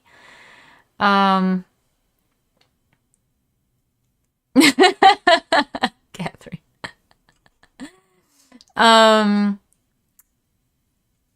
Vintage toys, right? Look like horror movies. Has the word naked in it. Of course it's sold. Oh, you loving this month's image? Ooh, we have a new member. Oh, welcome, Jilly M. Cheers. Cheers to Jilly, everyone. Yay, welcome new member. Whoop, whoop.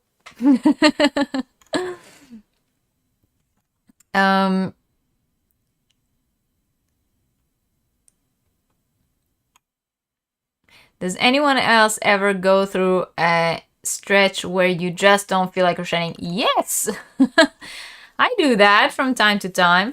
What I do is I fall into Instagram rabbit holes, and then I get itch in my fingers again. Patterns, boob pillow, and pin discussion. Fig leaf briefs.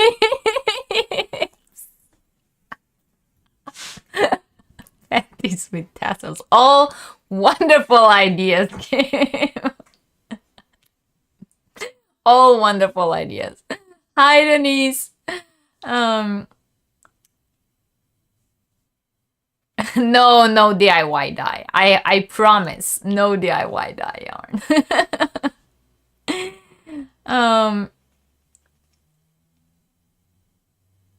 It's not a little spoon. It's a hook. It's a crochet hook that is in the yarn ball. This is a yarn ball, and there's a crochet hook in it. It's attached. It's not a spoon. That's how I didn't lose it.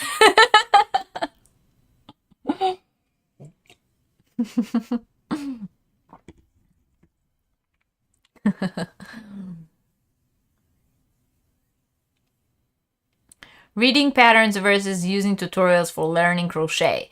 I think using video tutorials is easy for learning, but I would recommend everyone to learn to read crochet patterns. When you can only use video tutorials and you don't know how to read crochet patterns, you really limit the amount of patterns that you can create. So many patterns are only available in either written or chart form. So I think that for those of you who don't come up with your own patterns and work your own thing, I think that going to your favorite YouTuber and watching a video is very limiting in terms of the amount of patterns that you can make, versus when you can also read written patterns and charts, and then the entire world of pattern is open to you. Hi, Jeanette, welcome in.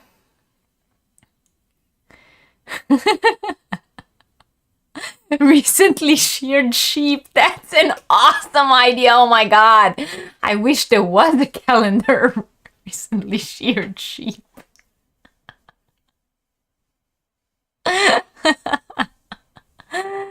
Hi, Angela. Oh. When I'm not crocheting, I turn to my craft book or stash for research. Yes.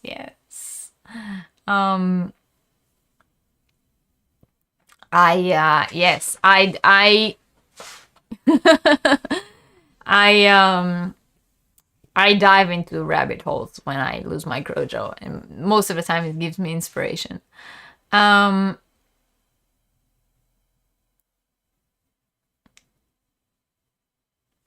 Wait, Catherine, what link did you drop?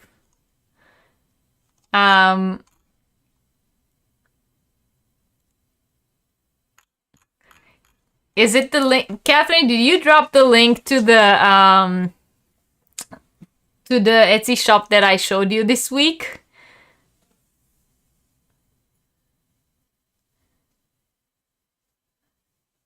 Play you calendar. um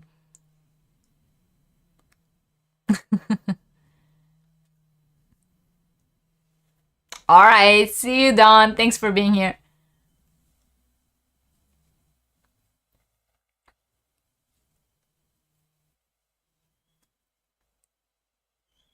I'm waiting for Catherine to tell me what link she dropped because I can't open it. But I hope she dropped the link to the Etsy shop that I showed her this week.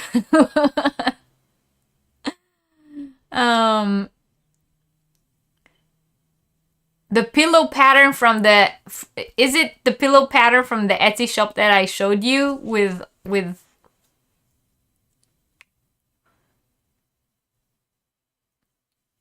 I found an Etsy shop this week that I think should be in the next Naughty Yarniversity, and I shared it with Catherine. And it has different pillow patterns, so I think one of them is the one that she referred you guys to.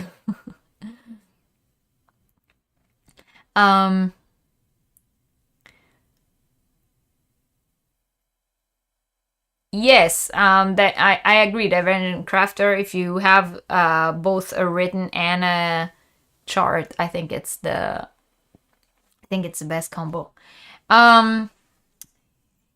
Yes. So I'm gonna like just go on my list here. Think like we have like a few more minutes, right? So a lot of the one second, I gotta open up the I forgot to open the YouTube random comment picker for later. Random. Now I have it. All right. So all right, have a great day. Thank you for being here. Have I seen the naughty bags? You mean naughty knitting sacks? Have I seen them? Like most of my bags are naughty knitting sacks. I am like the spokesperson for naughty knitting sacks. Right. So yeah. Moving on to another question from the emails. So a lot of people write me with YouTube questions or YouTube related questions. And some of, I told you guys, my unpopular opinions. So some of those I answer directly and I say, yeah, this and this and that. But some of these are things that really, if you are thinking of starting your own YouTube channel, I did a whole Yarniversity about how to YouTube crochet or how to YouTube crochet correctly, in my opinion. And in my opinion, the first thing you need to know when stepping into YouTube is just like I said, like already maybe 10 times on today's show, not everyone's gonna like you. There is no way of making everybody like you. Everyone has haters, okay? So if you are a gentle soul, so YouTube is not the place for you. YouTube is not for the faint of heart. You have to be able to respond correctly to bad comments, bad attitude, just people giving you a thumbs down and so on. If you can't handle that, you should not be on YouTube. And the second thing is be original.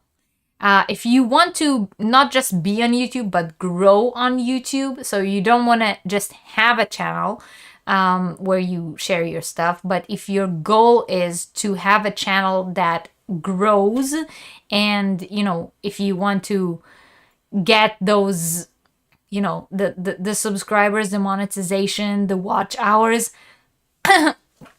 you don't give people more of what they already have. Give something new. I cannot tell you how many crochet channels I'm subscribed to on YouTube. And with my limited time in the week that I have to actually watch videos, I have to, choose which ones I watch first. So make your channel the one people watch first. It won't be the one they watch first if it's the same as everyone else's. Be original. Don't look at something someone else did and say, oh, that's a really good idea, I want to do that too. Because they already did that, and you'll be doing it too. Be the one who does that something that everyone wants to do. I can tell you 100%, I have seen videos which are pretty much copies of things that I did. It doesn't offend me. I think it's a compliment that people think that my content is so good that they want to do their own version of it. But no matter what, they will not get the same amount of, response as what came first. So you want to be on YouTube, you cannot be the same as everyone else, and you cannot be a gentle soul. Those are the first two things that the first two advices that I would give anyone on YouTube. Did you see the history of crochet video Little John Yarns? Under 10 minutes, Yarniversity has spoiled me with yarn info. Wait, did you see the history of crochet video by Little John's Yarns? Under 10 minutes. Yarniversity has spoiled me with yarn info, heavy eye roll situation. Oh, I have seen her video. Yes, I actually, not only have I seen her video, I knew her video was coming before, because Alicia and I every now and then, we talk. I knew she was working on a history of crochet video. I actually have given her, or I didn't. She had her own research, let's say this way. But when I mentioned a few things to her on one of her lives, she said, "Oh, I actually just looked into that and everything." I think her video of history of crochet is totally different than what I did in terms of history of crochet, because she covered more like the origins of crochet, which is the one thing that I set out not to do on my video. So I don't think that they are two of the same. But yeah, squishing all that information into under 10 minutes is something I wouldn't do. But I do love the way she does her videos. It felt like a History Channel, video. Is the pattern we talked about this week? You were the one who told me about this store, and we got okay, so now I know which one it is.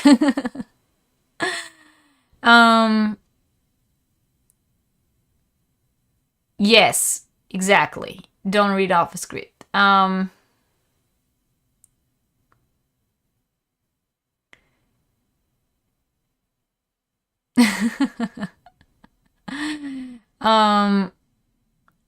the other hand, some people don't like the deep dives. Yeah, that's fine.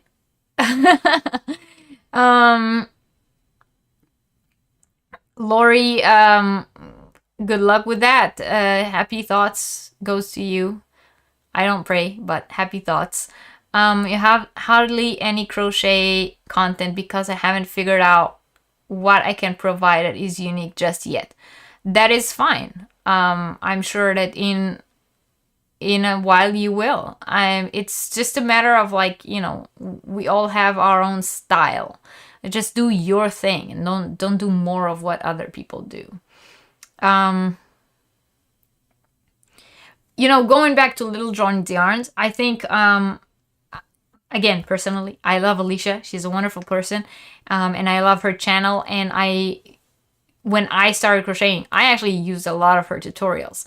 But I think that what she does best is reviewing things. I think her review videos are her strong spot. She reviews things in a way that is correct. Let's say it this way.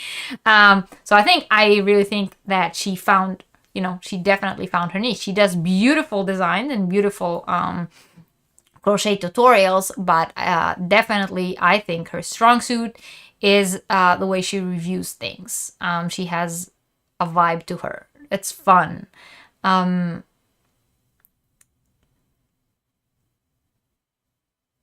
You enjoyed TL Yarncraft's video, but you like comparing apples and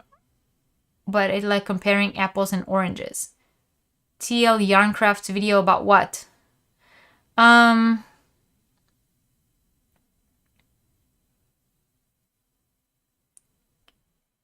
Yes, I agree. Her reviews are excellent. I really think that whenever you look at bigger channels, they have a lot. Look at Bag O' Day. She has a lot of tutorials. She has a lot of yarn reviews. She has a lot of yarn unboxings. She actually kind of stopped doing yarn reviews the way she used to, and now she just like unboxes and shows them and talks about them a little bit. But the thing that made her so big is her tutorials.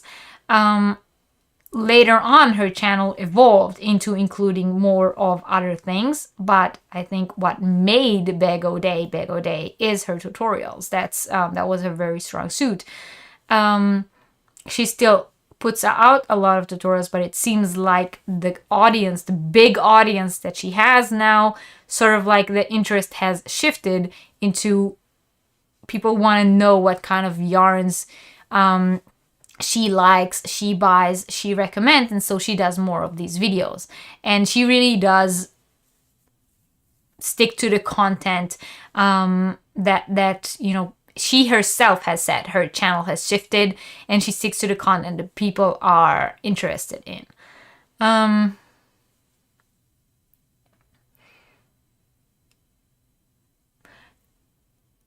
Sorry, my chat froze. But yeah, but what my point was that being on YouTube, you have to read your audience. So I think Alicia does it really well. I think Bag O' Day does it really well. They read their audience. They see what people like and want from them, and they do more of that. Right, I agree, Angela.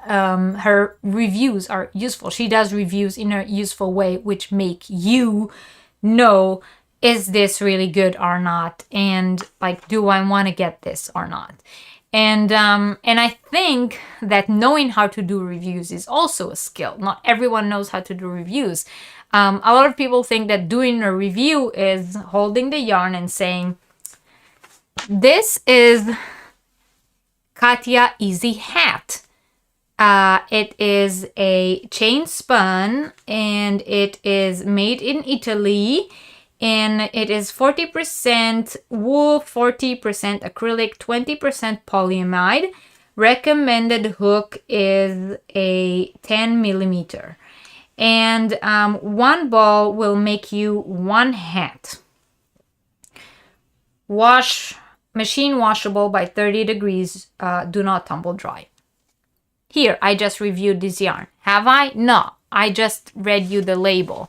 That is not a yarn review. That is something that you yourself could have done if had you gone to the shop, picked up this yarn and read the label, or had you looked up on the website and read the description of the yarn. Our yarn review is showing the yarn, showing different colorway options, talking about how it works up, making a swatch, talking about what can you make with this yarn, what will it be good for, telling you guys how it actually feels versus how it looks, what is good about it, what is not good about it, what do I not like about this yarn is also something that you should say in a yarn review. So, you know, reading the label is not a review.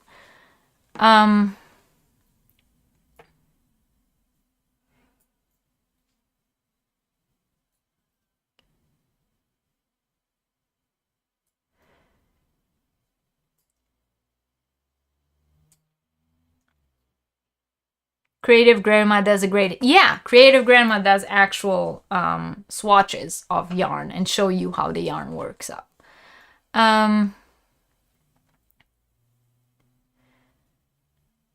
For the first year of my channel using a cracked iPhone, oh, you really don't need a lot of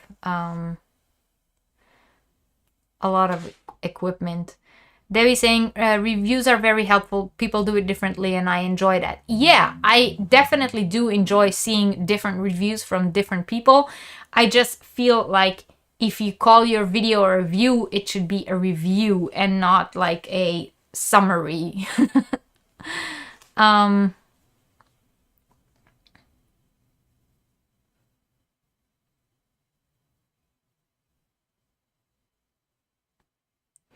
Yeah, exactly. She does swatches of the yarn. You can actually see how it works out. How are you going to do a yarn review and not swatch it? Yeah, oh well, there are. I don't want to mention names of channels because I have, like I said, apparently a few weeks ago, I really offended someone. So I'm not gonna like mention specific channels, but if you watch these channels, what I just said and did should remind you of someone you recently watched. Yes, exactly. Exactly, Kim. Our review is sharing your opinions and experience of the yarn. Reading the label is not a review. Yeah.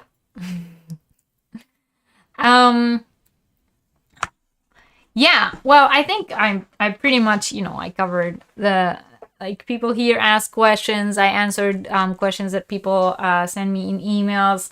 I gave you guys some recommendations for yarn companies and for the books.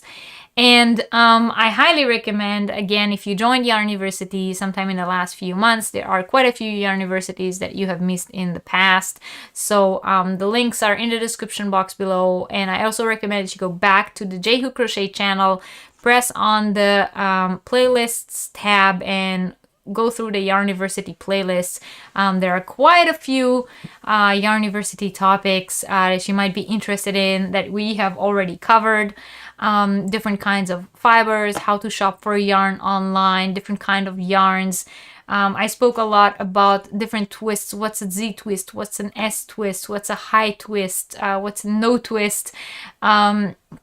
All these kinds of stuff of what's a roving style, what's a thick and thin, what's the difference between the two, what is boucle yarn.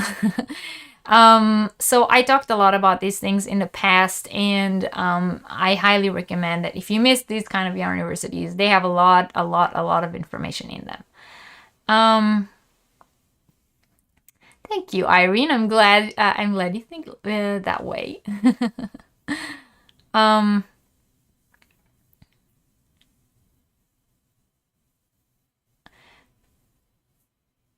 Quite a few is an understatement. Yes. I'm glad that when I say things like that, people here in the chat agree with me, because sometimes I feel like, am I the only one watching this feeling this way? Like, am I the only one getting annoyed? Yeah. Oh, one last thing from, again, if you are thinking of starting your own crochet YouTube channel and you want to hear, you know, or you want advice from me, I did a whole Yarniversity about it. I did a Yarniversity about how to crochet, how to YouTube crochet, again, in my opinion. But I will say this. if you're gonna talk about yarn, make sure you know what you're talking about. Because if you don't know what you're talking about and you say it in a way like you're very confident in what you're saying, but what you're saying is wrong, people who do know what they're talking about are gonna scratch their eyeballs out watching you. I agree, Maribel. Some are more educational and some are more fun. But that is what I said. Find your corner. But if your corner is not educational, then don't do. Yeah, you got it. Some reviews just want to be the first to show the yarns. Making a swatch and talking about the qualities takes time. Yeah, but again, then you're just showing it. You're just unboxing it. You saw a review yesterday that although entertaining was very disappointing. She reviewed 4 or 5 yarns and kept saying she hadn't worked with the yarn. That's not a review. Yeah, Chris, I think we saw the same one, and I think it's an infomercial. I don't think it's a review.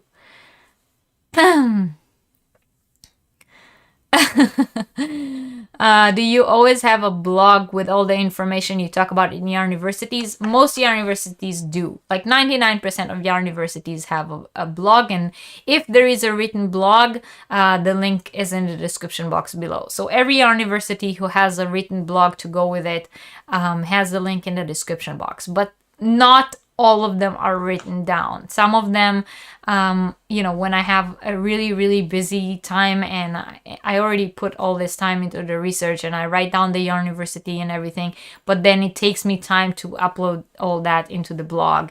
So not all of them are written down. Lacey, don't be hard on yourself. You're welcome, Mary.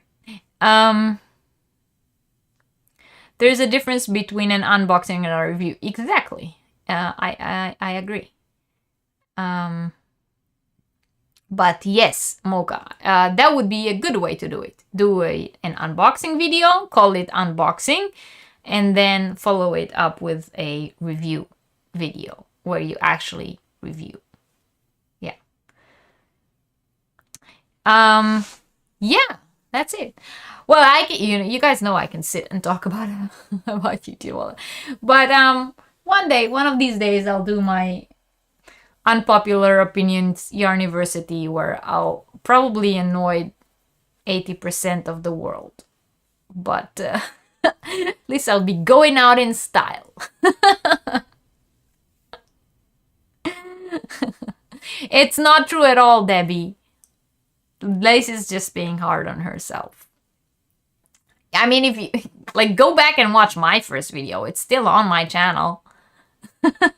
You can hear in my voice that I was like, oh my god, I'm gonna be on YouTube. We all have our first videos. We do them so that in a few years we can go back and laugh at ourselves.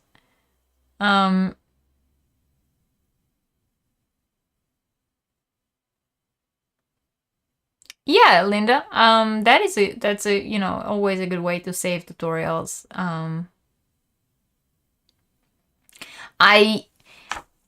I cannot tell you how many tutorials I have that are in the making, but tutorials take a long time. Those of you who do tutorials know that. In order to film a tutorial, you actually have to make the item that you are filming, and you have to finish it. And video it and then edit it into a tutorial, and so it takes a long time to make tutorials. In the beginning of my channel, in the first year or so, I did a lot of tutorials. I had a lot of free time, and I didn't have 2 little kids. Yeah, but now I do less tutorials. I do still every once in a while, and I have some of them that are in the making. They will sometime along the year will get edited and uploaded, but it's not my main focus anymore because I just don't have time for it. Can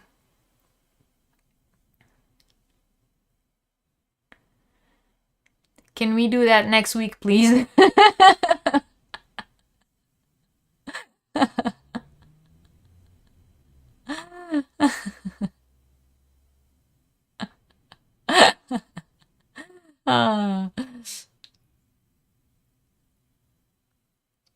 That is true, Maribel.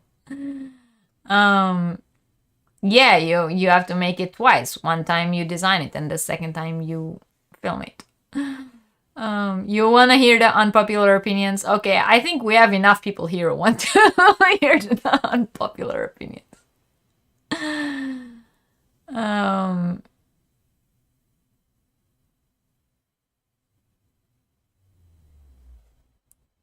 Yeah.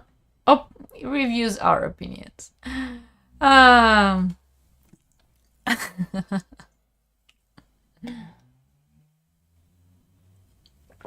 Okay, so I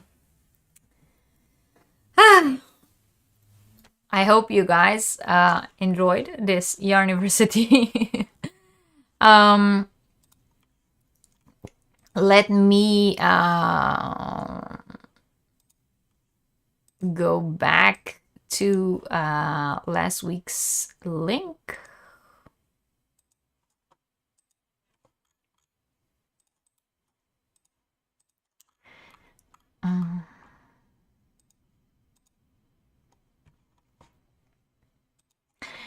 All right. But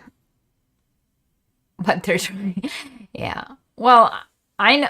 Look, I know I'm not saying I'm good at making tutorials, but I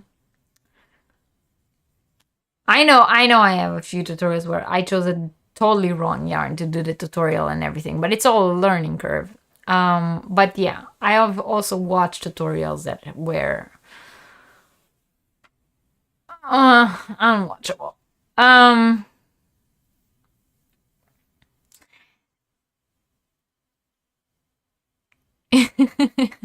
sure we all have a few.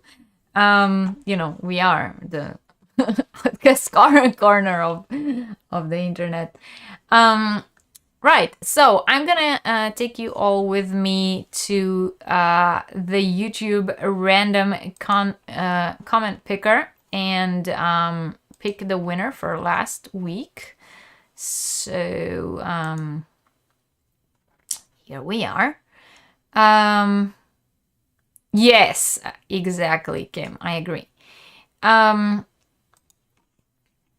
So I already put in the URL and I filtered a duplicate comment, and it looks like we have 28 comments. And let's see who won this DIY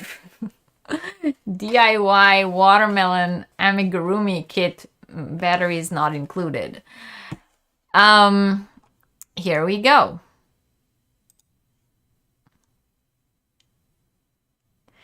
And the winner is Ashley.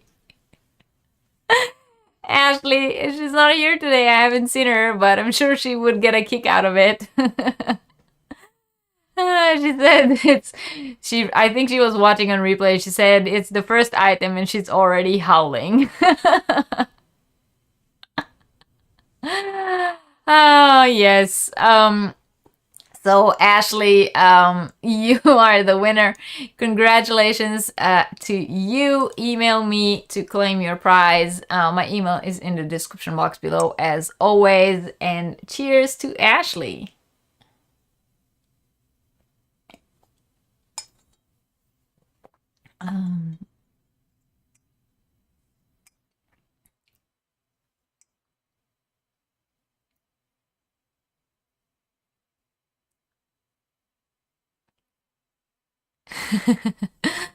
Yeah, I agree about the live streams. Yes, so congratulations to Ashley. Congrats. I don't think she's here, but if you guys come across her somewhere else on YouTube this week, let her know that she might want to come back and watch at least the end of today's live. And I so hope not only that she makes it, but that she does put batteries in it and shows us. Because that's gonna be awesome. So for this week, I totally didn't show you. For this week, we have this cross stitch kit that I showed on one of my videos. Oh, sorry, I just banged against my microphone. I showed you guys this in one of my videos. This is a cross stitch kit to make this beautiful wintry snowy scenery, and the kit includes everything you need in order to make this. So this will be this week's giveaway. So what you need to do in order to enter into the giveaway is come back to the video once it goes into replay. So once this live is over, you come back and you comment down below and write me more questions that you would like me to answer some other time. Maybe in a few months we'll do a Q&A again. So if you have any specific questions that you want me to answer, write them in the comments down below. And that will be your entry for this giveaway, and next week we will choose the winner for that. Should you love your melons?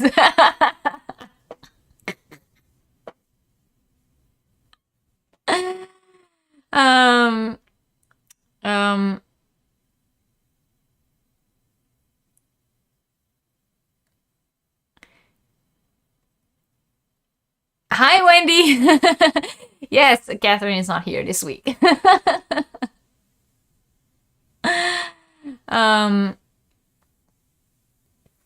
Yes, Crafty Heart, we all have options, just not to watch, which is what I said last week too. Even if the content that I put out is not your cup of tea, I don't expect, you know, everyone to watch me. I only expect people who enjoy the content to watch me.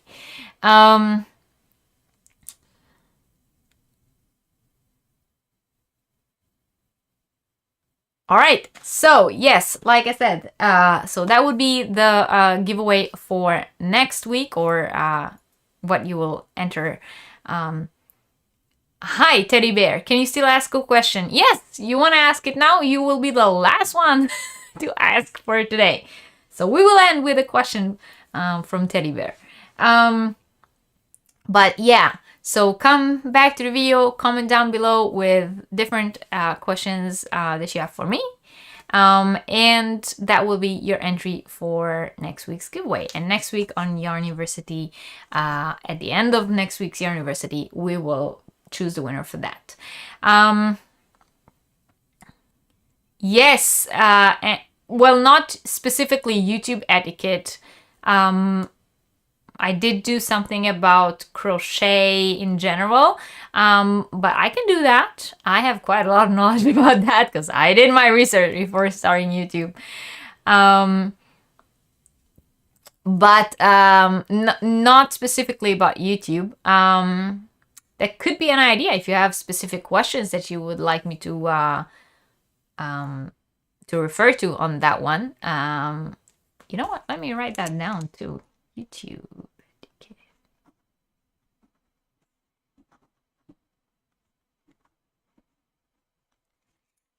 It's written. What's your favorite fiber content in a yarn in terms of softness and wearability? You know what, Teddy Bear? I am going to let the viewers answer that. There are 80% of the people in the chat should know my answer to that question. What is my favorite fiber content in yarn in terms of softness and wearability? Let's see how well you guys know me. You used to love doing cross stitch. I only recently started doing cross stitch. I'm not as good at it. I'm still better at crochet. Yes, I agree, Cynthia. Constructive criticism can be helpful, but if you can't say something nice or helpful, move on. Yeah. Yes.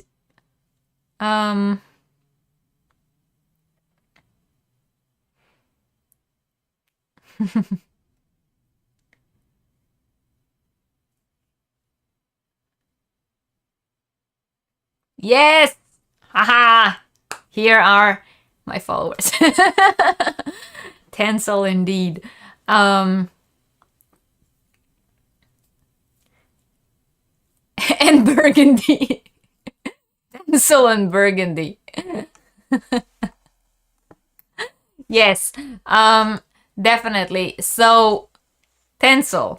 Tencel is my favorite yarn content, or my favorite fiber content.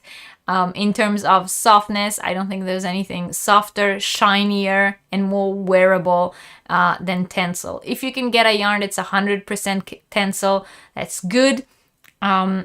If you prefer wool blends, a Tencel wool, I have some yarns that are Tencel merino that are to die for.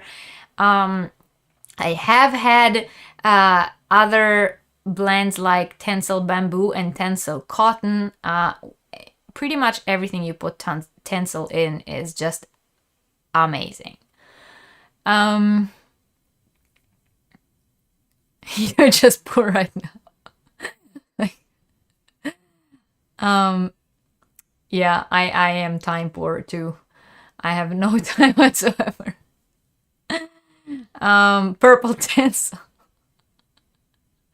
Yes, Tencel.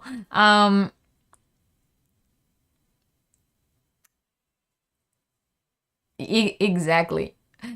Tencel, and if it can be burgundy, that's even better. Well, you are more than welcome to come back, Teddy Bear. But yeah, if you haven't tried Tencel yet, you should.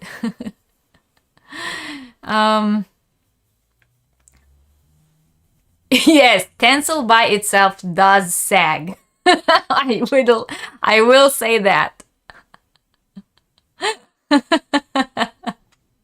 Tencel will definitely sag.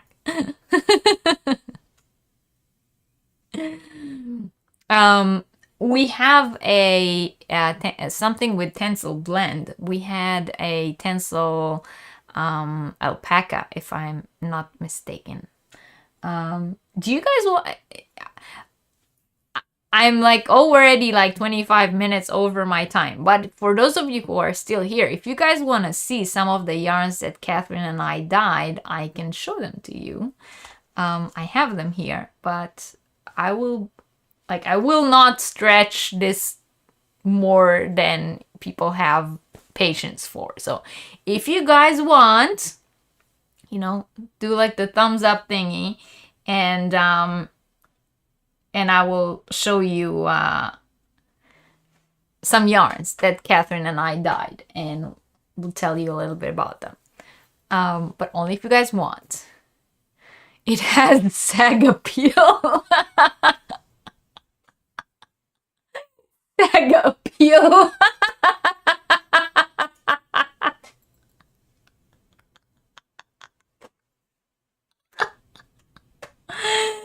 Oh my god, it has sag appeal. Okay, so give me 1 second. I'm still here. Don't go anywhere. I'm putting my Be Right Back screen on. It's not the end of the live stream. There's gonna be a Be Right Back screen.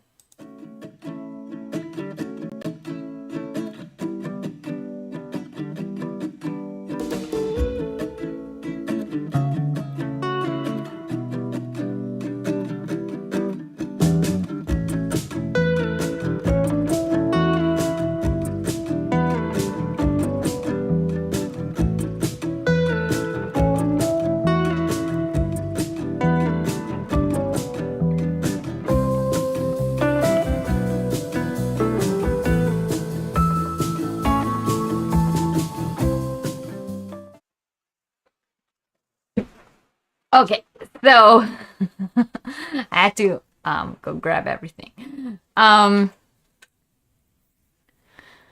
Okay. Right. So,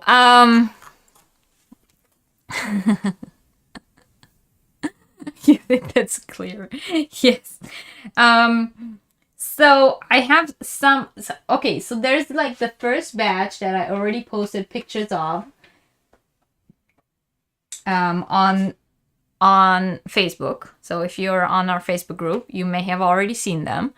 And then there's the second batch that just finished drying out and washing today. So they're not hanged yet, but I will still show them to you.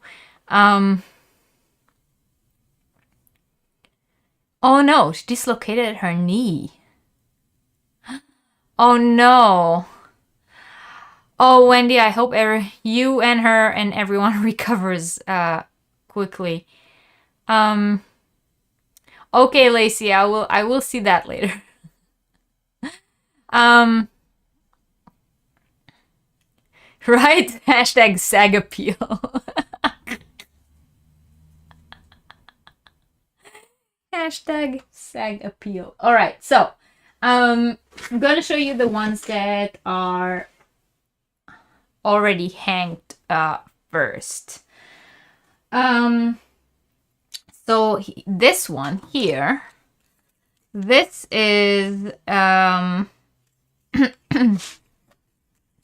this one is 80% alpaca, 10% silk, and 10% camel.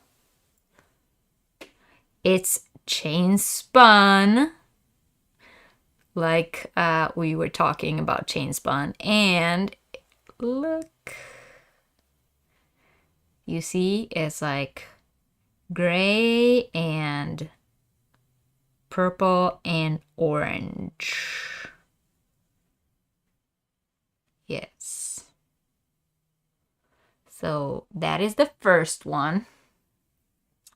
And it's chain spun, and I would say it's a worsted weight. I mean, it's like sort of it has like a little bit of bulk.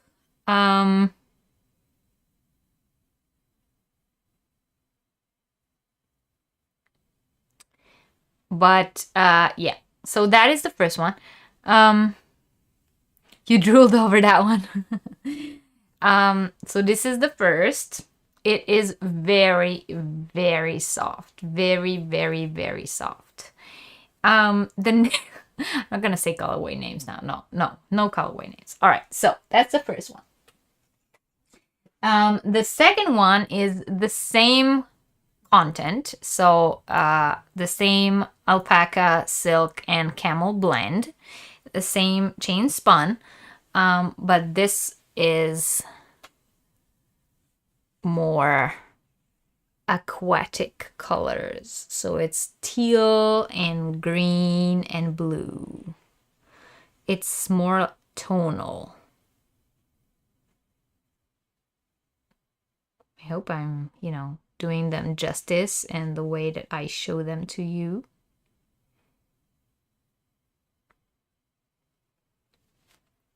Oh, and this yarn, this like chain spun, camel, alpaca.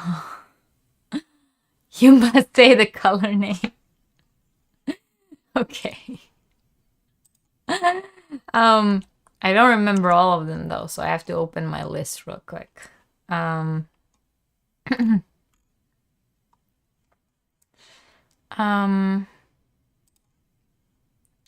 Give me a second.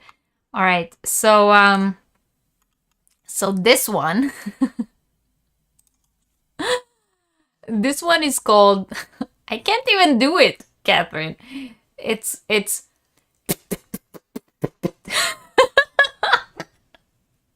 That is the name of the colorway.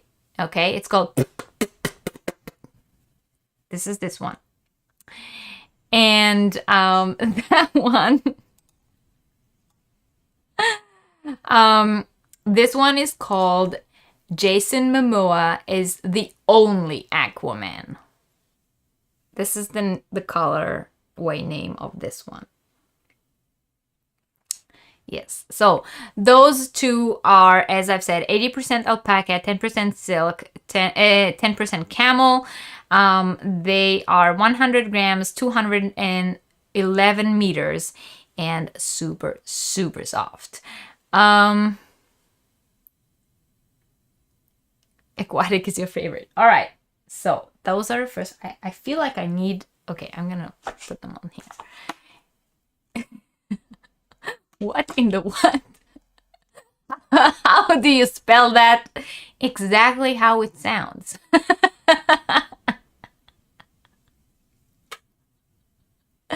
Exactly how it sounds. All right. Um, the next one is that one. To sell. We are dyeing them to sell, but so this is all these yarns are the baby of the love baby of me and Catherine from Cat's Eye Catchers. We dyed them together under our new brand, Troublemakers Yarn. They are already for sale, but I didn't post them on Etsy yet. So if there's anything you see and you want, you can message me. Of course, first come, first serve. So if someone messaged me before you did, they will get first pick. But I am on the process of slowly taking pictures of everything. All right. The next one is this one. And this one has Stellina in it. Yes. It has this dark red, this purple, grayish purple, and this like berry color. So it's 3 different colors. And thank you for being here, Mary. I appreciate it. So this one is 70% superwash merino, 20% nylon, and 10% stellina. It is 100 grams, 274 meters. It's like a sport weight. And yes, this one is called Stitch Please. That is the colorway name. Yeah, Stitch Please. Very, very sparkly. Very nice. So that is that one. Then, which one did I have next? Oh, okay. Now this one. This one is dedicated to Alice. This is Will It Sag? The colorway name is Will It Sag? And there it is.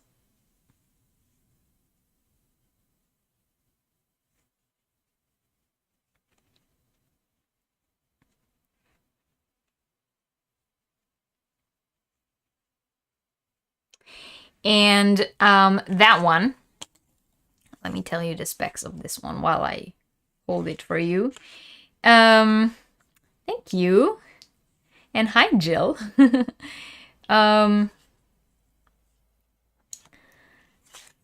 Yes, this is Will It Sag, and it is 100 grams, 420 meters. So it is fingering weight. 75% wool and 25% polyamide. So this is like your typical fingering sock yarn. Of course, it will be good for a lot of other things as well.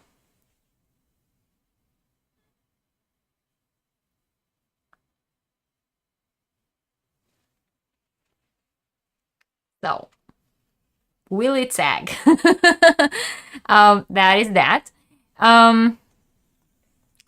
And then we have, oh, same specs also, 100 grams, 75% wool, 25% polyamide, and this one is called It Sounds Like Something Lacey Would Have Done. That is the color. It sounds like something Lacey would have done.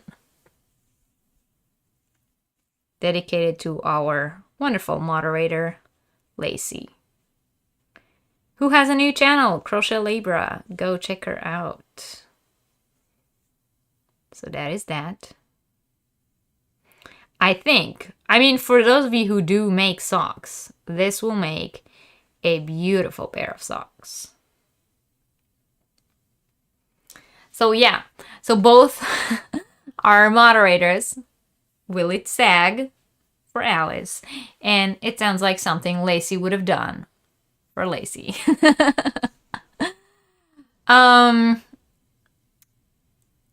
Yeah, right.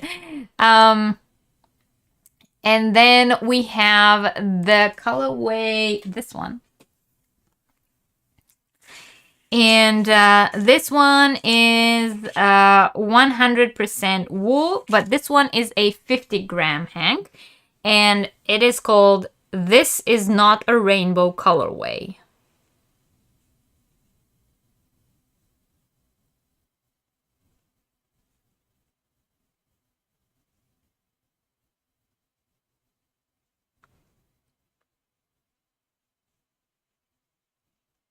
That's what that's called. This is not a rainbow colorway.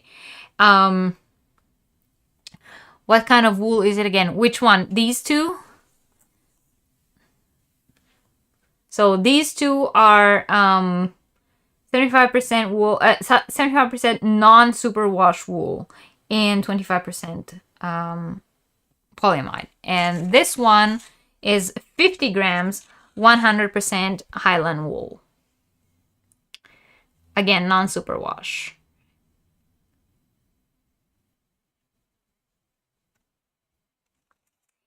And then we have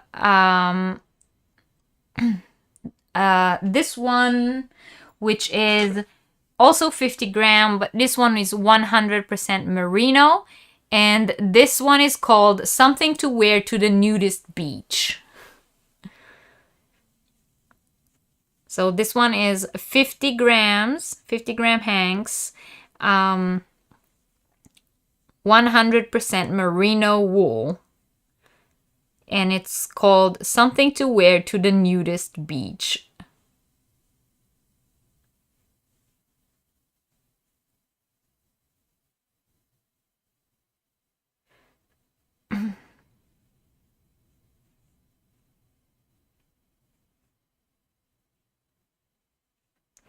All right. So those are the ones. Oh, I'm glad you guys all like it. I mean, I didn't really manage to read all the comments, but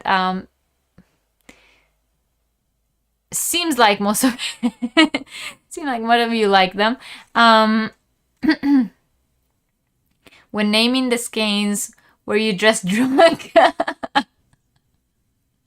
It was drunk, and you know, the fumes from, you know, and we were, you know, high on Yarniversity. There was a lot going on. All right, so this was the first batch. Then we have the ones from the second batch, which are not named yet. So if you guys are interested in offering names, we might accept them.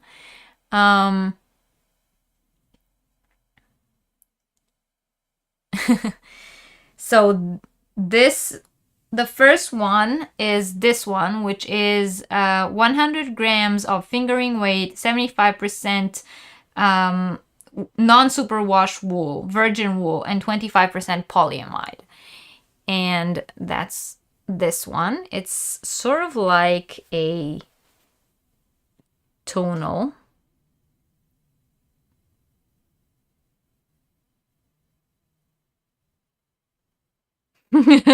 Yes, Sonia, with your workshop probably has better fumes than ours.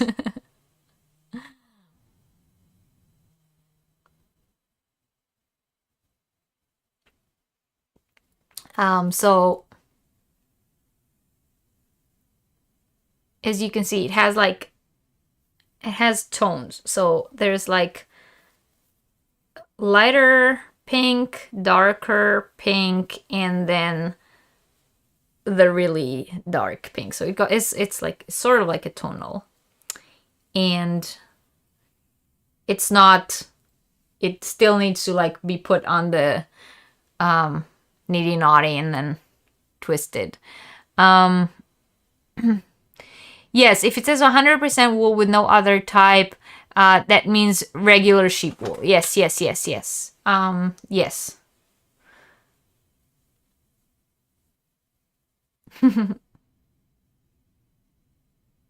Move, Stitch, get out the way.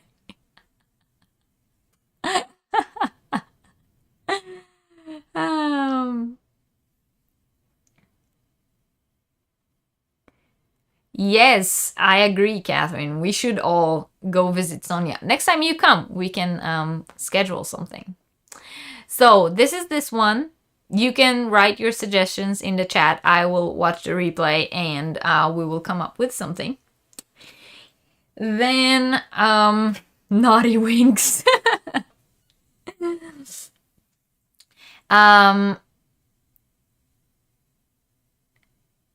Register blushing, yes. Then we have this one, which is this one, it was the same like that. So this one is 50 grams and 100% superwash merino. That one, it's like green, blue, and then it has sections of this speckle. So it has sections of speckle and section of color. I don't know if this is showing. It will probably look better in a hank, but they were just still drying outside. They are dry now, but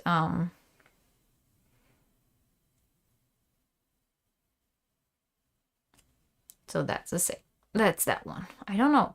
Do you see all of it? Yeah, like this maybe? No.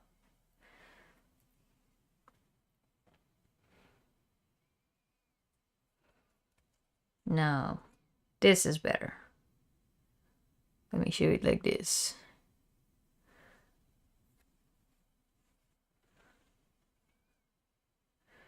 Pinky in the brain. This make my butt look fat. Oh, that's a good one.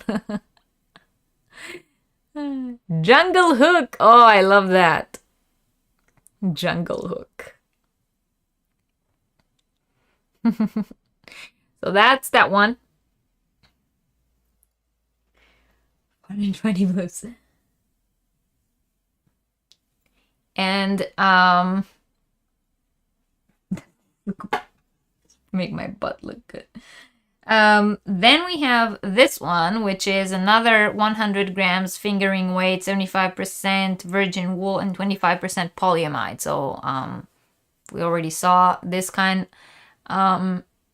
This is pinks and orange and purple. Purple, pinks, and orange. Again, this will look way better once it's hanged.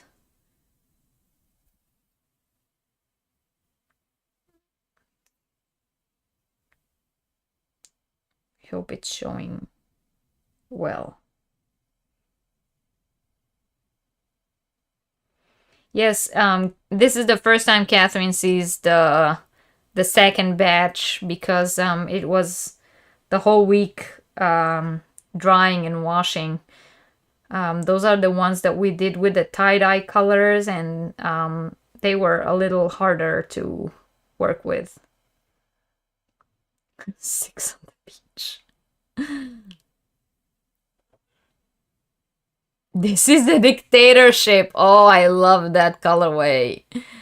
This is the dictatorship.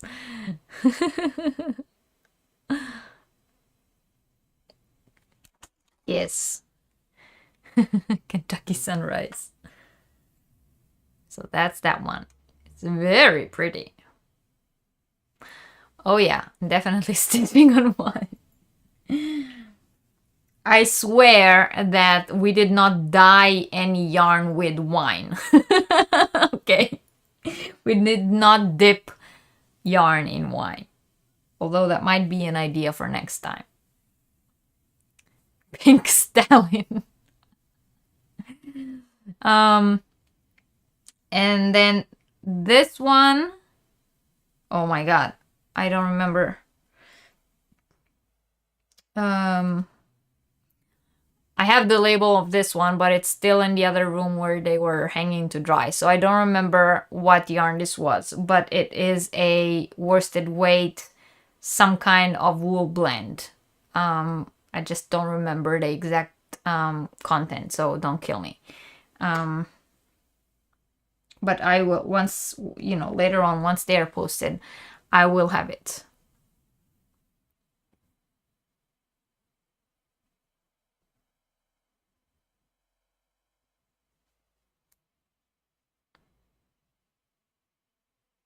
Unicorn ornaments. So this is this one. It is like orange, yellow, and green.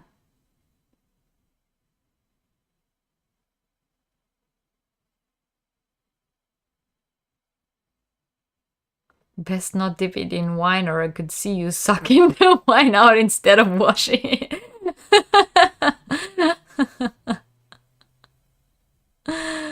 Oh.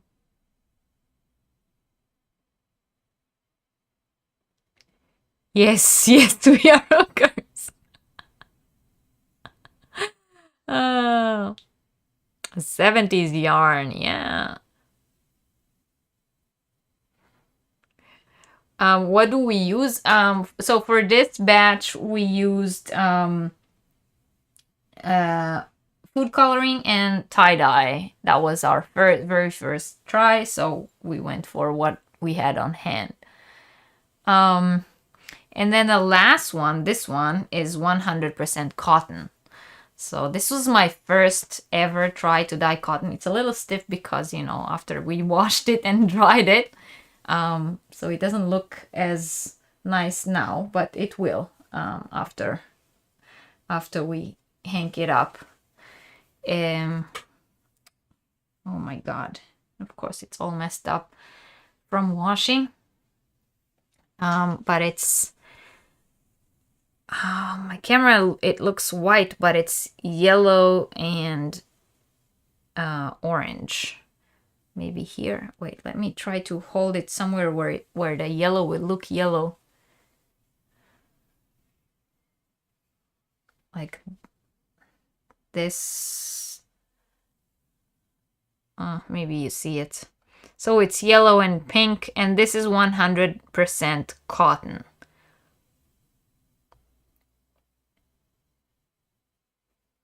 Discount hookers.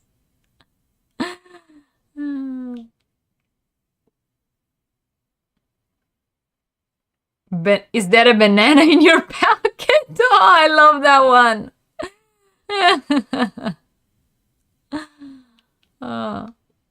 To frog or not to frog?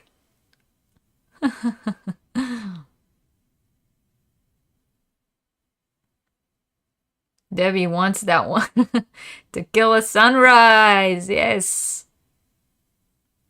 What sets the color to stop it fading? It depends on which one. So with the tie-dye, you have to use soda ash. And with the food coloring, we use citric acid. The stitch is on fire! Oh, I love that. We did a video, like we filmed while doing the yarn dyeing, but I still have to edit everything. It will be like a short video. It's probably like a music in the background, but there will be like a conclusion video of the dyeing, but not a tutorial yet.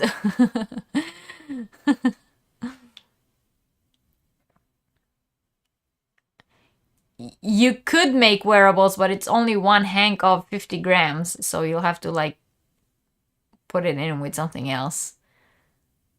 Dip it and suck it. What the F is that? Is a good colorway. Yes. Yes. Oh, to the colorblind.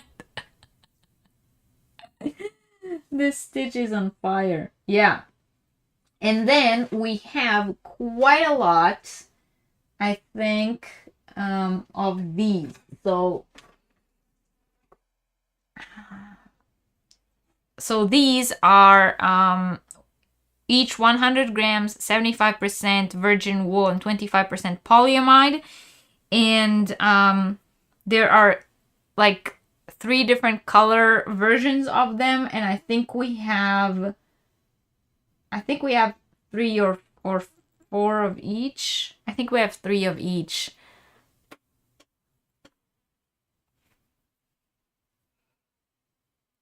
They will also look very nice in a fade set. So if you want to make like a bigger project and combine all 3 of them, that would be an awesome fade set. But they will also look nice, each of them separately, is a separate colorway.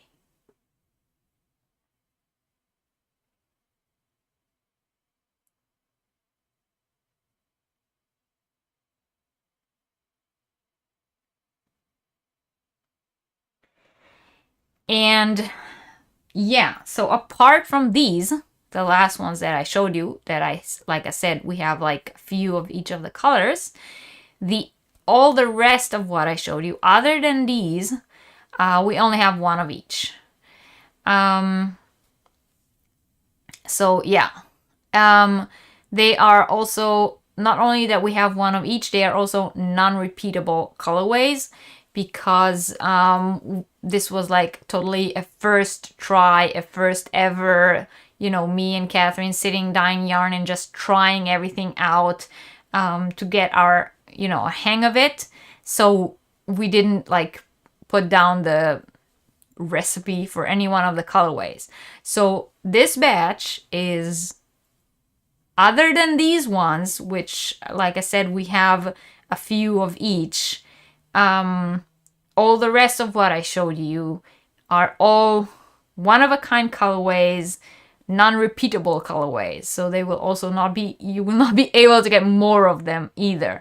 So the ones that are 50 grams, you'll probably have to either, you know, make a headband or combine them with another yarn. And the ones that are 100 grams, you will be able to make something a little bigger. Definitely, well, if you knit, you will be able to, you know, make one of these will make you a chalette. Or if it's a open lace pattern, it will make you a shawl. But if, you know, one of these will make a beanie or a cowl. But the other ones, the ones that are 50 grams, you will most definitely have to combine them with something else. But these, for example, these, as I've said, we do have more of. So, you know, if you wanna get 2 of the green, for example, then we have 2 of them. But if you wanna make like a fade set, then you can get one of each of the 3 and work them together in a bigger project. All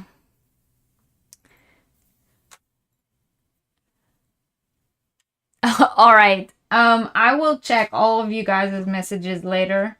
My work email is attached to my other phone, not the one that I have here as a backup. So I will only see it afterwards, but I promise to answer everyone, and I'm really sorry. Like I said, we only have 1 of each, so anything that was already claimed before, I won't be able to promise the same one to 2 people. Where did I get the base yarn?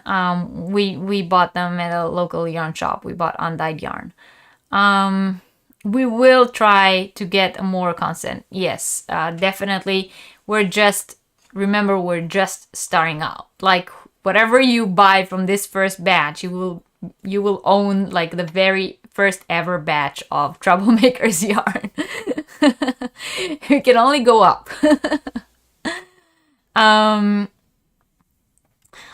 Okay, my Instagram is also attached to the other phone.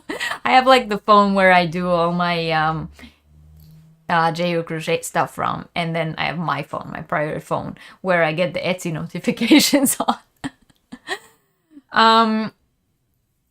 All right, so but now it's really you know, time for me to skedaddle. So I really appreciate all of you guys' support, and your good response definitely makes us feel good and makes us feel like we're going in the right direction, and we want to, you know, continue doing this and definitely getting better at this. We do live like 2.5 hours away from each other and don't have that many options to meet up, so this will be like maybe a once a month kind of thing. I will, yes, I will try. Like I said, I want to put the listings up on Etsy this week. You guys know that my time is really, really limited at the moment. I work every day, and then I have my kids in the afternoon until my husband gets off work, and then like my actual free time that I have every day is pretty much from 7 in the evening until I fall asleep, which is normally at 7:30. So I really don't have that much time. I will try as much as I can to get as many of the ones that are that will still be available after today's live up on Etsy, you know, with pictures and possible swatches and whatever I can. But like anything that is time consuming right now is a big put off for me. So I will try. I hope. I mean, I can't promise anything. You guys know that at the moment I kind of like work it as it is. But I'm very happy that you guys could all hang out today. Catherine, I hope you took some notes on the names that were suggested, and we're definitely going to discuss it after the live. Thank you all very, very much for being here. Don't forget, if you see Ashley anywhere else on YouTube this week, to let her know that she won and she should contact me.